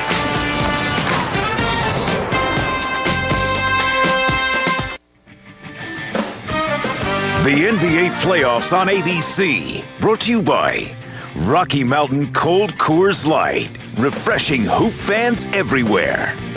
Subway, experience the new great taste of a fresh toasted sub today. Subway, eat fresh. And the National Highway Traffic Safety Administration. 7-point lead for the Suns, who had trouble closing out the first quarter where the Spurs outscored them 18-6 down the stretch, prompting Mike D'Antoni at the end of the second quarter to talk to his team during this timeout. All right, guys, we got 2:49. The other series, we haven't closed out quarters well. And that will hurt us. I guess this is a better team. We've got to close it. Well, the third quarter, they're doing just that, UB. Yeah, right here. Now, this is the part of the game that's opening up, the three-point shooting. They are 4 for 6 in this quarter. Now, we told you that they broke the NBA record this year by making 796 threes. Now, that averages out to a shade under 10 a game. They already have made 6 in this ballgame. And you see the way they're ending the third quarter. The three-pointer is a big part of that. As the Suns, after trailing by 6 earlier in the period, with a 13-point turnaround. Tony Parker getting a rest right now. But some key players that have helped the Suns. Again, we talk so much about the bench. Stephen Hunter has done a very good job off the bench. Absolutely. And he's in there for his defensive shot blocking. He's done a terrific job. Woodruff, nice drive, but the left-hander can't finish. Duncan right there, rushed the shot. And a foul call on Dana Woodruff. The Spurs in the penalty. Yeah, Duncan is very upset with himself because he realizes that was a crib for him. Under normal conditions, now he's had 2 opportunities this quarter, and he's let them both up short. Now this is a strong move. Now here comes Timmy at his best. And you can see he's not leaning in. When he elevates, he's not leaning into the rim, and he's leaving him a little short. Marion hits the free throw. Sean Marion, the third-team All-NBA player. He was third in the NBA in rebounds, 4th in steals. Top 5 in both rebounds and steals. Only the second player to ever do that since steals became an official stat. That was David Robinson. Pretty good company from Sean Marion. Duncan single coverage. Hunter foul him that time, and Duncan will shoot 2. Now, Phoenix is holding tight. Anytime that Duncan makes the catch, no one is going off the three-point shooters. They're waiting for the ball to go down on the floor. Here comes the double team. Now, you could see that Timmy, he had his defender up in the air. That was a strong move, and he leaned in. And when you lean in, you get that physical contact, and you have a chance for a three-point play. Duncan, 5 of 6 from the line, 15 points, 13 rebounds, and also 3 assists. First one goes. To remind you, Memorial Day weekend means the greatest spectacle in racing. Rookie Danica Patrick will be in the second row and looking to make history at the Indianapolis 500 next Sunday at noon Eastern, 9 a.m. Pacific, right here on ABC. Duncan looking very confident. That's a confident stroke at the free throw line. Well, he's 7 for 8 today.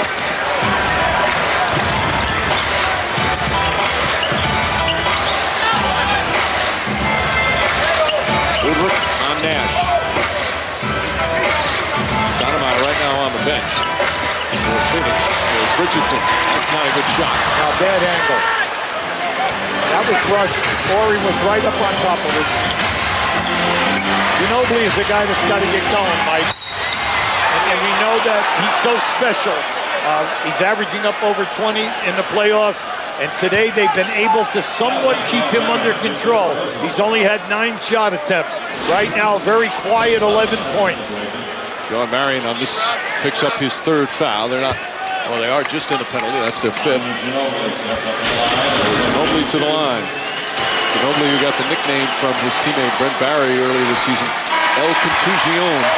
He has more bumps and bruises, and right now a right thigh that he injured in Game 6 against Seattle that's been bothering him. He goes down to the floor as much as anybody in the NBA. A little overly dramatic at times. But he plays, as you mentioned, with such passion every second he's on the floor. What do they call that? Playing with flair, I think. Something like that. Final minute, 3rd quarter. Jackson pushing off a bit. Yep. Hasn't finished. Duncan, quick outlet. He got an advantage here. All this travel. Well, Ori took that extra step, it appeared. There's about a 6.5-second difference between shot and game clock. Yeah, it's kind of interesting because I thought San Antonio had 2 wide open shots. Ginobili draws the foul. Terrific fake. That was well done. Yeah, just keep an eye on this and watch as the defender. See, the defender gets bumped. There's your head fake, step in. A 2-pointer, as you saw his foot clearly inside the arc. Absolutely. So he'll shoot 2. And I thought one of the real signs of the progress from Manu Ginobili was Game 6 against Seattle, where in the final play of the game to win the game, Manu Ginobili had the ball. Shows you the trust that now Greg Popovich has in this young player. Pop answered that yesterday by saying absolutely he's cut down on his game. He's more under control. He's not trying to make the sensational play. Now we know that he's an outstanding finisher with that left hand and the way he plays the glass when he gets to the left side of the rim. Also the fact that he can take the contact and potentially get you a 3-point shot off the drive. He's used to having the ball in his hands when he played for his native Argentina. He's the leader of that team. Barbosa slips and falls. And a costly turnover perhaps with 5.6 remaining. Plenty of time for the Spurs. Absolutely. Misread the clock. What you want your guy to do is come over half court, understand the clock situation. What you're doing right now is turning around and giving the Spurs an opportunity. Some full court pressure. 5.6 left here in the 3rd. Plenty of time here. Nice play by Sean Marion. Boy, what is this? Marion gets it off in time. Oh, not a bad attempt, but a terrific defensive play from Sean Marion. The Suns scored 33 points in that 3rd quarter. They only had 20 in the 1st, 29 in the 2nd, now 33 in the 3rd. They're getting warmed up as we head to the 4th quarter. This has been a presentation of the NBA playoffs on ABC, and it will continue after these messages and a word from our ABC stations. Well, this is it now. Everybody get down. This is all I can take. This is how a heart breaks. You take a hit now. You feel it break down. Make you stay wide awake. This is how a heart breaks. Our storyline for today, presented by City as we begin the 4th quarter. Suns, after that slow start, have really started to come on, Yubi. You like the way they're attacking it? Their 3-point game has emerged. They're 6 for 13 in threes. You like what Stephen Hunter has done? Once Duncan got going, they bring in Stephen Hunter and play Stoudemire and Hunter together. Hunter in 22 minutes has 7 boards, 5 points, doing an excellent job. And you talked about this. Mike D'Antoni talks about it all the time. You see how the game goes on. That's where the Suns, they wear you down because they play this pace for 48 minutes. Well, Mike said I had to have a style of play that would emphasize the athleticism of our team. And then also getting Nash, picking up Richardson, and then Jimmy Jackson, key move. No doubt about it. Jimmy Jackson gives them an extra guy who can handle and then also shoot the three. Meanwhile, speaking of shooting threes, Robert Horry has made himself quite a name shooting threes in the postseason. One of the best ever. He's got 12 points in 19 minutes. Barbosa can't hit.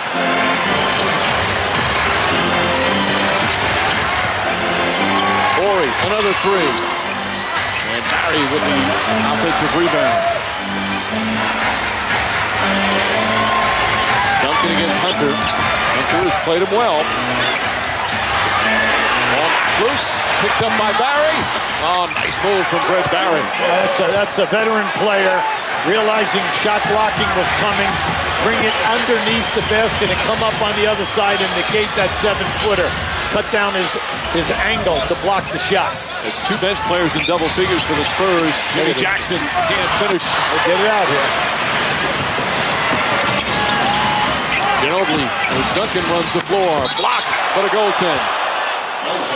Credit 2 points for Duncan on Hunter's goaltend. When you're at home, you go for every block. You can just take it, just go for it, because as this game moves to its conclusion, you put the pressure on the referees that they must make the call. And Stephen Hunter was just chasing that one all the way. The Spurs have come out strong here to begin the fourth. Stoudemire. Boy, the combination of power and athletic ability and quickness is unbelievable. Mike, he lost his balance. He actually slipped. A little bit like the Preakness yesterday, all right? Coming around in the stretch. He actually started to go down and regrouped and finished. Duncan. Yeah, good call. A push off after missing the first shot. And Tim Duncan with his second foul. Well, you know, that's like reflex action. A lot of times players don't even realize they do it. But he definitely pushed in the back as that ball was coming off. Now just watch here. Once it goes up, you're going to see as it comes out the push off. All right, we didn't see it on that angle, but Joey Crawford had a great look at that along with us. It was right within our sight line. Nash back in the game. Nash 19 points, 9 assists. There it is again. There's the opening. Come on, that's there. That's there time and time again. He puts the pressure on the big man who's defending the screen to defense him in the paint. Duncan. Hunter again defends him well. This time Duncan with a tough shot. Well, they're making Timmy work hard, and now they are staying with the three-point shooters, so they're not allowing him any angle to kick it out. Oh, beautiful pass. And Hunter with the finish. Oh, what a great move by Hunter. He was in the left-hand corner and actually ran that baseline, and Nash picks him out in traffic. Hunter 7 points, 7 rebounds. Duncan rushed that shot. Horry the rebound. Barry for three. Puts it in. Big second shot opportunity. And the Spurs back up by 2. This is why you get established guys who can shoot the three. Barry's now 3 for 6, looking for a shot. Hunter spinning and putting it in. Stephen Hunter. Huge play off the bench for the Phoenix Suns. I'm happy for Stephen. I mean, just think about it. When you wave, all of a sudden you land, you get in the right spot. You have what they want, but then all of a sudden you work on your game, and you can finish now. Meanwhile, Ginobili didn't finish, but he drew the foul on the way to the basket. And Ginobili will shoot a couple as we'll take a timeout with 3.5 gone by here in the fourth. Now keep an eye to the right of your screen. You're going to see Nash looking. Hunter's moving without the ball on the baseline. Beautiful delivery by Steve. But how about that finish? And this is just a nice move. This is daily repetition, working on your one-on-one moves with the assistant coaches, with talent, without.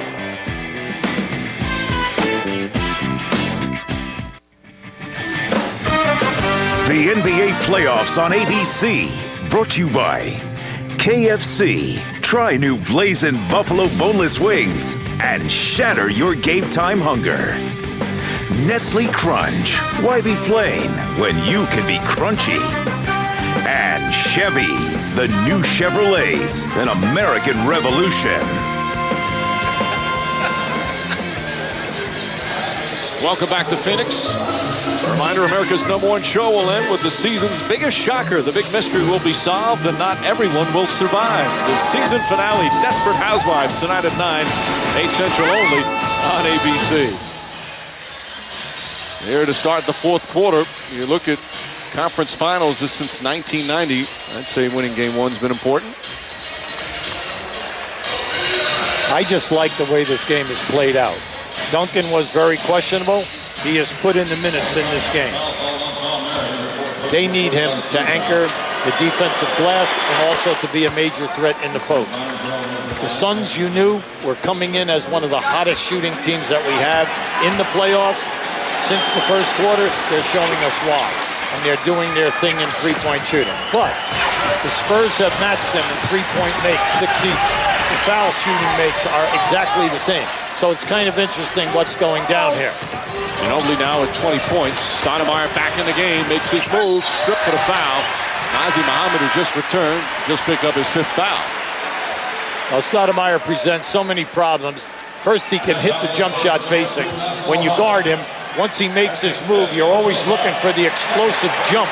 But then once he runs that spin move on you and he catches you on the back, you're in a lot of trouble.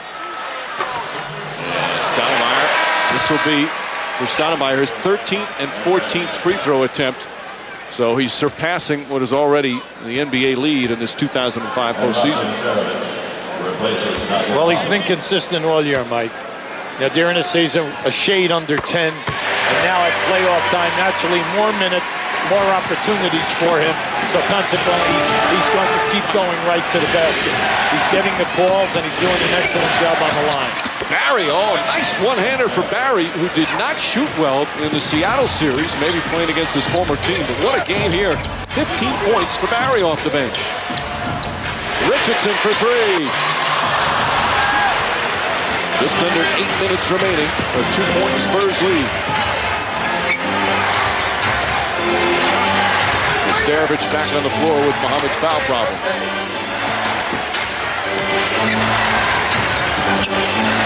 Now Richardson doing an excellent job on Barry. Shot clock winding down. Parker. Good boxing out from Stoudemire. Here's Stoudemire. And they'll reset. Nash with 11 assists to go with 21 points. Nice. Ball knocked loose. Yeah, he saw him late. He saw him late, Mike. You know, he knew he had him, all right, but then he took that extra bounce, and then when he made the pass, the defense recovered. Duncan walked. Oh, they could call it. Joe Crawford making the call. He took that extra step. No, I tell you, the refereeing today has been outstanding. They've been the same at both ends. They've had an awful lot of difficult angles, and they've made the correct calls. So Crawford, you see there with the ball is Jack Neese, who at 67 years old is the oldest ref in the NBA since 27th season. How about him getting up and down the floor at age 67? Great shape. He looks good, yeah, absolutely. You know, they're going to wear you down from now down in. Everything is, now when you trap, he'll find the free man. Shot clock down to 5 again. This is rare for the Suns. Stoudemire. He's got 33. See, Nesterovic is not as agile as a Duncan or an Ori. So what he's going to do is he'll stare you down. If you take that step back, he's shooting that jumper in your face. And as you say that, Ori gets up off the bench. Right. Ginobili also set to return. Parker playing with Duncan. Oh, tough catch for Duncan. Tim Duncan now at 23. Now that was a great read and a great pass. A blocking foul call on Barry. As Stoudemire goes barreling in. Barry's going to pick up his second. Said that they'll chase you down. Say before the shot. In this last 6 minutes and 20 seconds, the transition defense of the Spurs will be tested. Right there, I kind of thought that Barry definitely was there. You can turn your body as long as you're not moving, and I thought he took that one. That was a brave move by Barry because the big fella had a head of steam. But instead, he picks up his second foul and the inbound.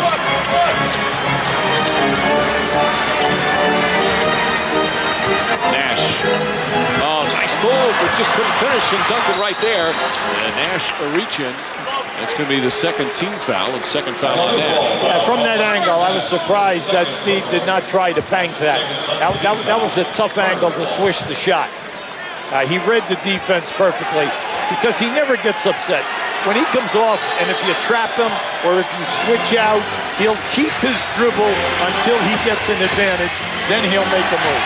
Always looking to pass first. Heard of the me-first attitude of athletes. He's got a you-first attitude. Duncan, left hand. Now that was beautiful. That was set up to put Duncan in a post up right in front of the basket. Excellent look. Good delivery of the pass by Ori. And a 4-point lead now for San Antonio. Duncan with 25. Nash with the high arcing shot. Now, that's what happens when you switch. Yeah, Ori's on it. So what he does is he moves you over, and then he gets the space, and then you're allowing him to get that open jumper. Parker inside. Good poise from Parker off the double team. And Parker now with 22. Jimmy Jackson as Duncan comes out. Jackson puts in the two-pointer. What a game by Jimmy Jackson. He's got 20 points and 7 rebounds, plus the defense you talked about. That's right. He's done a terrific job all game. He's staying within the flow. He has not rushed any of his opportunities, and he's spotting up beautifully and playing off of Nash. Closest right now, 100-98. Spurs by 2 with 5:02 remaining in the fourth.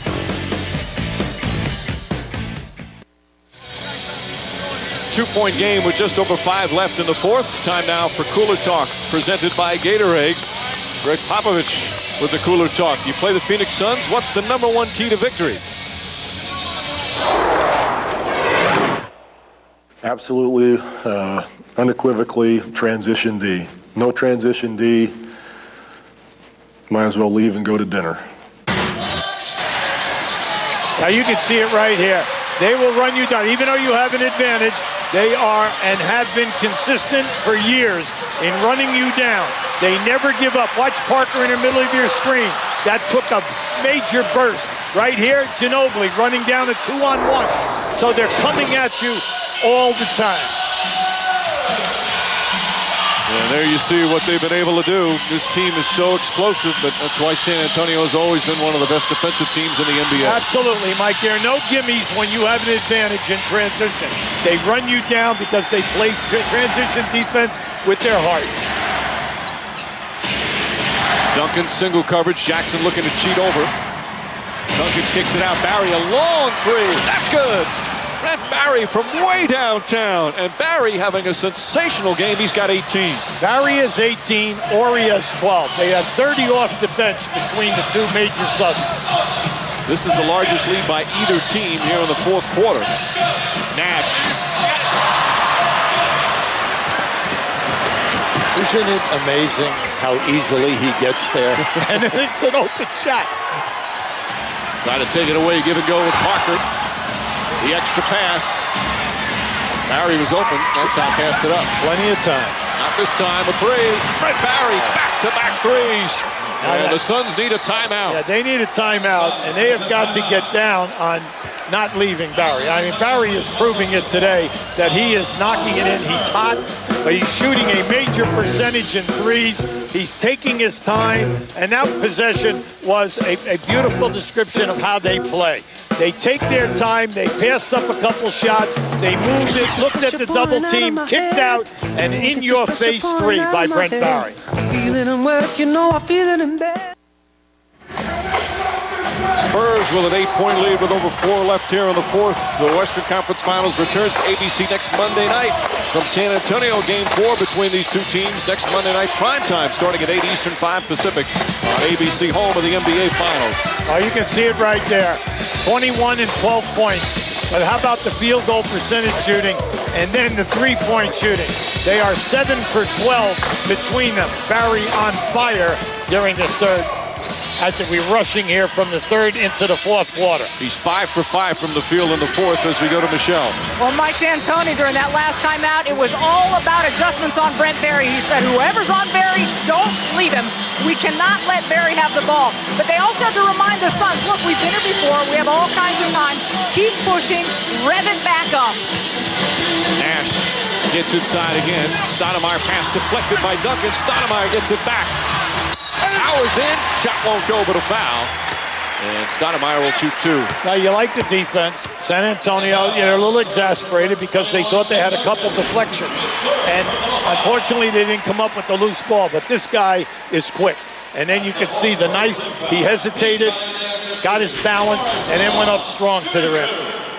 Well, Stoudemire now his 15th and 16th free throws. Duncan picks up the foul. That's the 3rd on Tim Duncan. And another superb game for Amari Stoudemire. And remember, he only played 4 minutes in the first quarter. Right. He picked up 2 quick fouls. When they get to game 2, they must figure out how to get Sean Marion involved. We have 3 minutes and 49 seconds to go. Marion only has 5 shot attempts in this game. And just 1 field goal. He's done other things, but they do need his scoring. That's right. He's averaging 22 points a game in 10 playoff games. Under 4 minutes remaining. Ginobili nearly fell down. That's nothing new. Yeah, plenty of time here.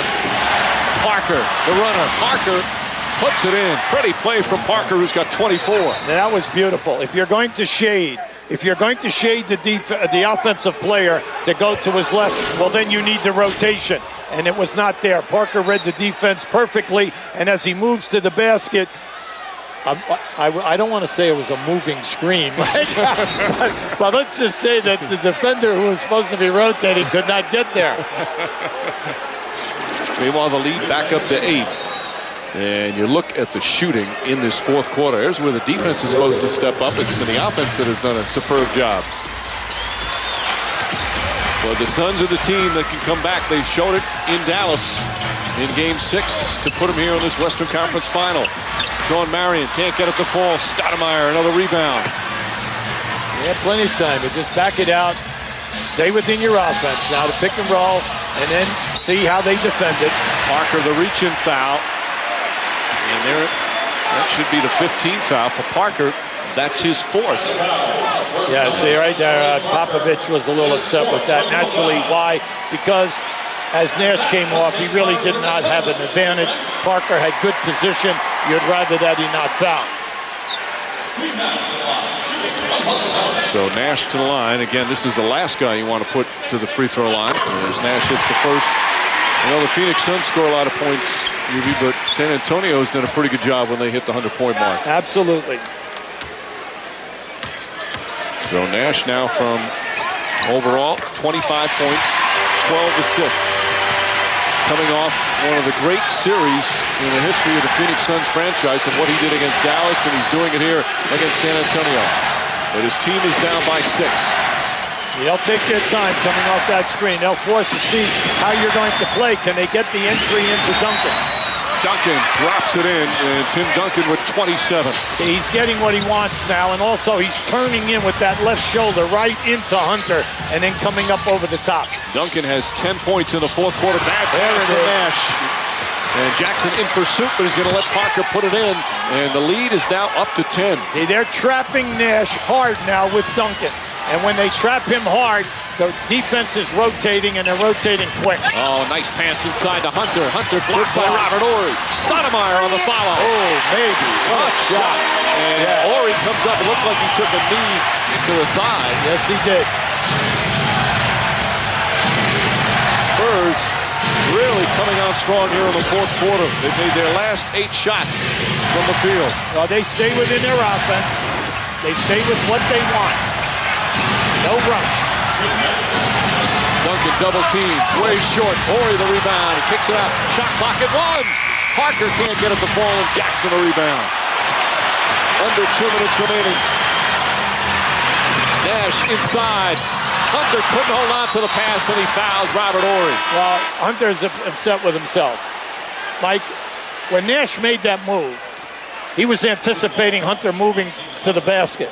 Hunter got hung up, and when he made the pass, he could not make the catch. Now just keep an eye on this replay. See, look to the right of your screen. See, he was looking for him to step up, but he did not step up. He just stayed stationary. If you step up, you make the catch and you get the dunk. Coming up on a minute and a half remaining. Spurs have already scored 34 points here in this fourth quarter. And Wisely now taking time off the clock. That's right. They're so well disciplined. Ginobili, tough shot, he puts it in. We said, where was Ginobili? Ginobili is just waiting. That's all we're saying, where is he? Guy's got 17 points. And he fouls Steve Nash. Nash will shoot 2 free throws. See, this is where Ginobili is tough because the clock is down. You're running out of pace. Not only does he beat his man, he beats the rotating man, and then he can finish. So Nash, 3 for 3 from the line. Again, one of the premier free throw shooters in the history of the NBA. These are important right now in terms of the clock stop. The Suns score some points. Down by 9 with 1:21 left. And Greg Popovich wants to talk things over. So the crowd here at America West Arena, they've been roaring all afternoon. Quiet right now as the Suns in some trouble.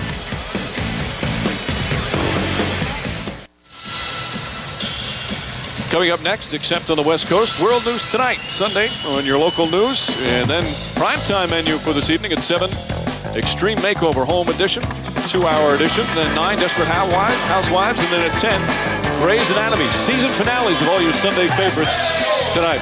As the San Antonio Spurs, a great fourth quarter. Steve Nash, the deserving MVP, but there's another former MVP who's putting on quite a show here this afternoon. Yes, he is. And we're talking about a guy who we know was injured, very questionable. 27 points, 15 rebounds, will end up playing 41 minutes. And we can never give enough praise to Brent Barry and Ori. Between them right now, when you look at it, 24 and 12, not bad. Not bad. Meanwhile, you see Duncan and Nash, a couple of MVPs. And what's special about both these two guys, Yubi, is their number one priority is winning. They're unselfish.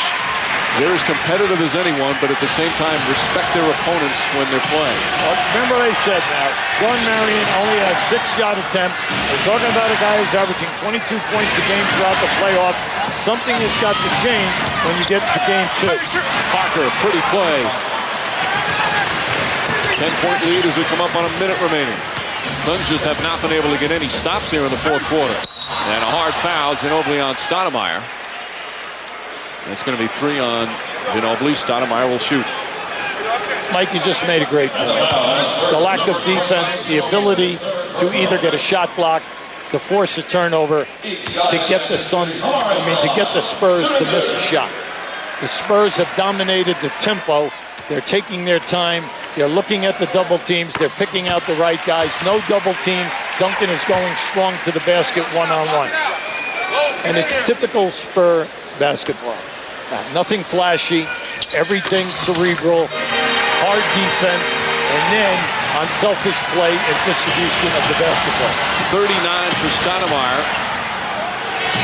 Just unbelievable performance, but again, it's this end that they need some help. Ball knocked loose out of bounds. Still Spurs ball with 12 on the shot clock. Now think about it. These two teams have played 4 times this year.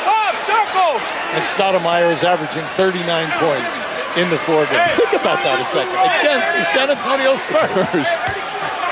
Now, one of the games was without Tim Duncan, but the other ones with Duncan there, he was just as explosive. Oh, we'll take it back. Ginobili, Duncan, blocked, but a foul. The foul is not against Stoudemire, who made a clean block. It's against Richardson down low. And Duncan will go to the line. Well, it's very obvious. If the Spurs hit their free throws down the stretch, they're going to win this game, but they start to miss them, the door opens a bit. Well, that's why we brought out the point. During the season, 4 out of 5 starters for San Antonio shooting in the 60s. All right, but now at playoff time, they've improved their foul shooting. They're shooting it at 75%. Now, if they're going to make a march through this series and then through the playoffs for a ring, it must stay consistent. They've got to shoot that foul shot at 75, 76%. Duncan, prior to that, misses it 7 of his first 8.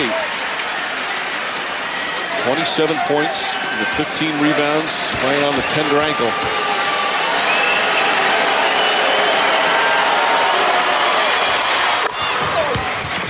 The lead is 9.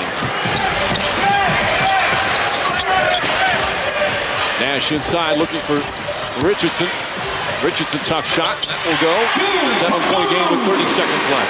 Now they'll just keep the ball in the hands of their good foul shooters. They have to foul right away. That's a hard foul. Yeah, no. It's all right. You know, I don't think he meant anything right away, but Ginobili started going down, so he grabbed him around the neck. Yeah, I think they were surprised that Phoenix was not down the court looking for the steal. That's a foul. You could see that we know that he wasn't trying to grab him around the neck here or smack him in the head. And he plus tried to hold him for his fall at the end of it. And some of the fans here at America West starting to head for the exits as the Spurs just not being able to be stopped. What an explosive fourth quarter. They've got 40 points in the period. Well, it's the outstanding three-point shooting, naturally led by Barry. Then their ability to take you off the dribble, get inside the paint, and score at will. Then they're going to the foul line, making all of their foul shots, and they just are putting, and they have put, a relentless pressure on Phoenix to execute perfectly at the end of the floor, which they have not been able to do. Their ability to chase them off the three-point shot attempts has been major, especially in this quarter. Mike D'Antoni calls the timeout. Again, a reminder, TNT. The Eastern Conference Finals start tomorrow night from Miami as the Heat will host the Detroit Pistons, game 1 of that best of 7, and then Tuesday on ESPN, game 2 of this series, 9 Eastern start from West. Duncan and the Spurs so impressive here to start in game 1. As we said earlier, they haven't been a great road team this year, but they've won some big road games, certainly game 6 against Seattle, and coming here to start off this series. Well, you know, they played 3 times during the season, and San Antonio averaged 114 points. So we're not shocked that they have the points up on the board, but we are kind of surprised in the major production by Barry and Ori. The three-point shooting has been outstanding. Now, when you think that the Suns get off more three-point shots than anyone else there in the year, 24 a game. Well, here we have San Antonio with over 22 three-point attempts, and that has been key in this game. You see Barry throughout the playoffs only averaging 6 a game. In fact, in the series, the entire series against Seattle, he hit 6 three-pointers. He's got 5 here in game 1 of the conference finals. And this is why they signed him. He's such a smart player. He had his ups and downs this season in terms of inconsistency and feeling out the team. He had some good stretches as well when Ginobili went out. But he's such a cerebral player, and he's got that three-point ability. Well, that's their approach here. They just moved him in, you know, babied his minutes. Same thing with Ori. If you notice, Ori only averaged 18, 19 minutes during the season. They're saving him for the time that it really counts. And the Spurs giving up the 2-pointers. 7-point game. Ginobili knocked loose out of bounds. And it's still Spurs ball. Last touch by Stoudemire. Yeah, dangerous pass. Anytime that you are in a type of a zone press where you are using an athlete like Hunter to be your midfielder. Shot clock is turned off, 22.9 remaining. They have to foul right away. Ginobili gets away, and the Spurs are going to take game 1. There's the foul with 18.4 remaining in a 7-point game. And a disappointing start for the Phoenix Suns here in this series. You know, ironically, you felt because of the quick turnaround that might benefit Phoenix, even though they played Friday night. The fact that Duncan hurt his ankle, could have used maybe a couple more days rest. The Spurs didn't want to play today. They were hoping that Dallas won in game 6 to force a game 7, but Duncan came out and was sensational. Yeah, but that's why this guy is first-team All-NBA 8 straight years. He's first-team All-Defense. And that's what we tried to bring out at the top. If he is in there, you know that he's going to anchor their defense. They have the shot blocker, and then they also have the rebounder. And the fact that he's 15 rebounds today, and he just anchors everything for you. Then at the other end, whether he has a hop or not, when that ball goes into him, you have got to pay attention. Once he puts it down on the floor, here comes the double team. He's finding the three-point shooters, and then Barry knocks in 5, and it's lights out. Everything comes easy when you have a player of Duncan's caliber who's on the way of being one of the all-time greats in the history of the NBA. It's 8 straight years, All-NBA first team, and you can't get behind better company than that's like a who's who. All 4 of them, top 50 players of all time. And again, does it with such little fanfare, little flash. He just wants to win, not concerned about his numbers. Greg Popovich knows how fortunate he is to have him as his leader, because it all filters down. Stoudemire. 6-point game with 14.9. Spurs are still going to have to hit some free throws. That's right. You never say that it's over. You see, if you're going to front, then the midfielder has got to be up there to catch that long pass. They just threw that ball close to 40 feet, and the midfielder was not there. So Parker now needs to hit free throws. Parker, 28 points, 13 of 22 from the field. And you see the free throw numbers. A big game for Parker, way short. Now you have to be careful here. Now just remember, with Bruce Bowen in the game, if you notice, they sent Bowen up to that left-hand corner to get him out of the way so he would not get fouled. Why? Because he's shooting only in the 40s. Now this is a break. Oh, that's the killer. That's right the there. killer right there is right. And the opportunity was there for the Suns. That's right. As Parker missed both. He's upset with himself. He's going to get another chance to do it. Well, during the 82 games season, Parker was a 65% foul shooter.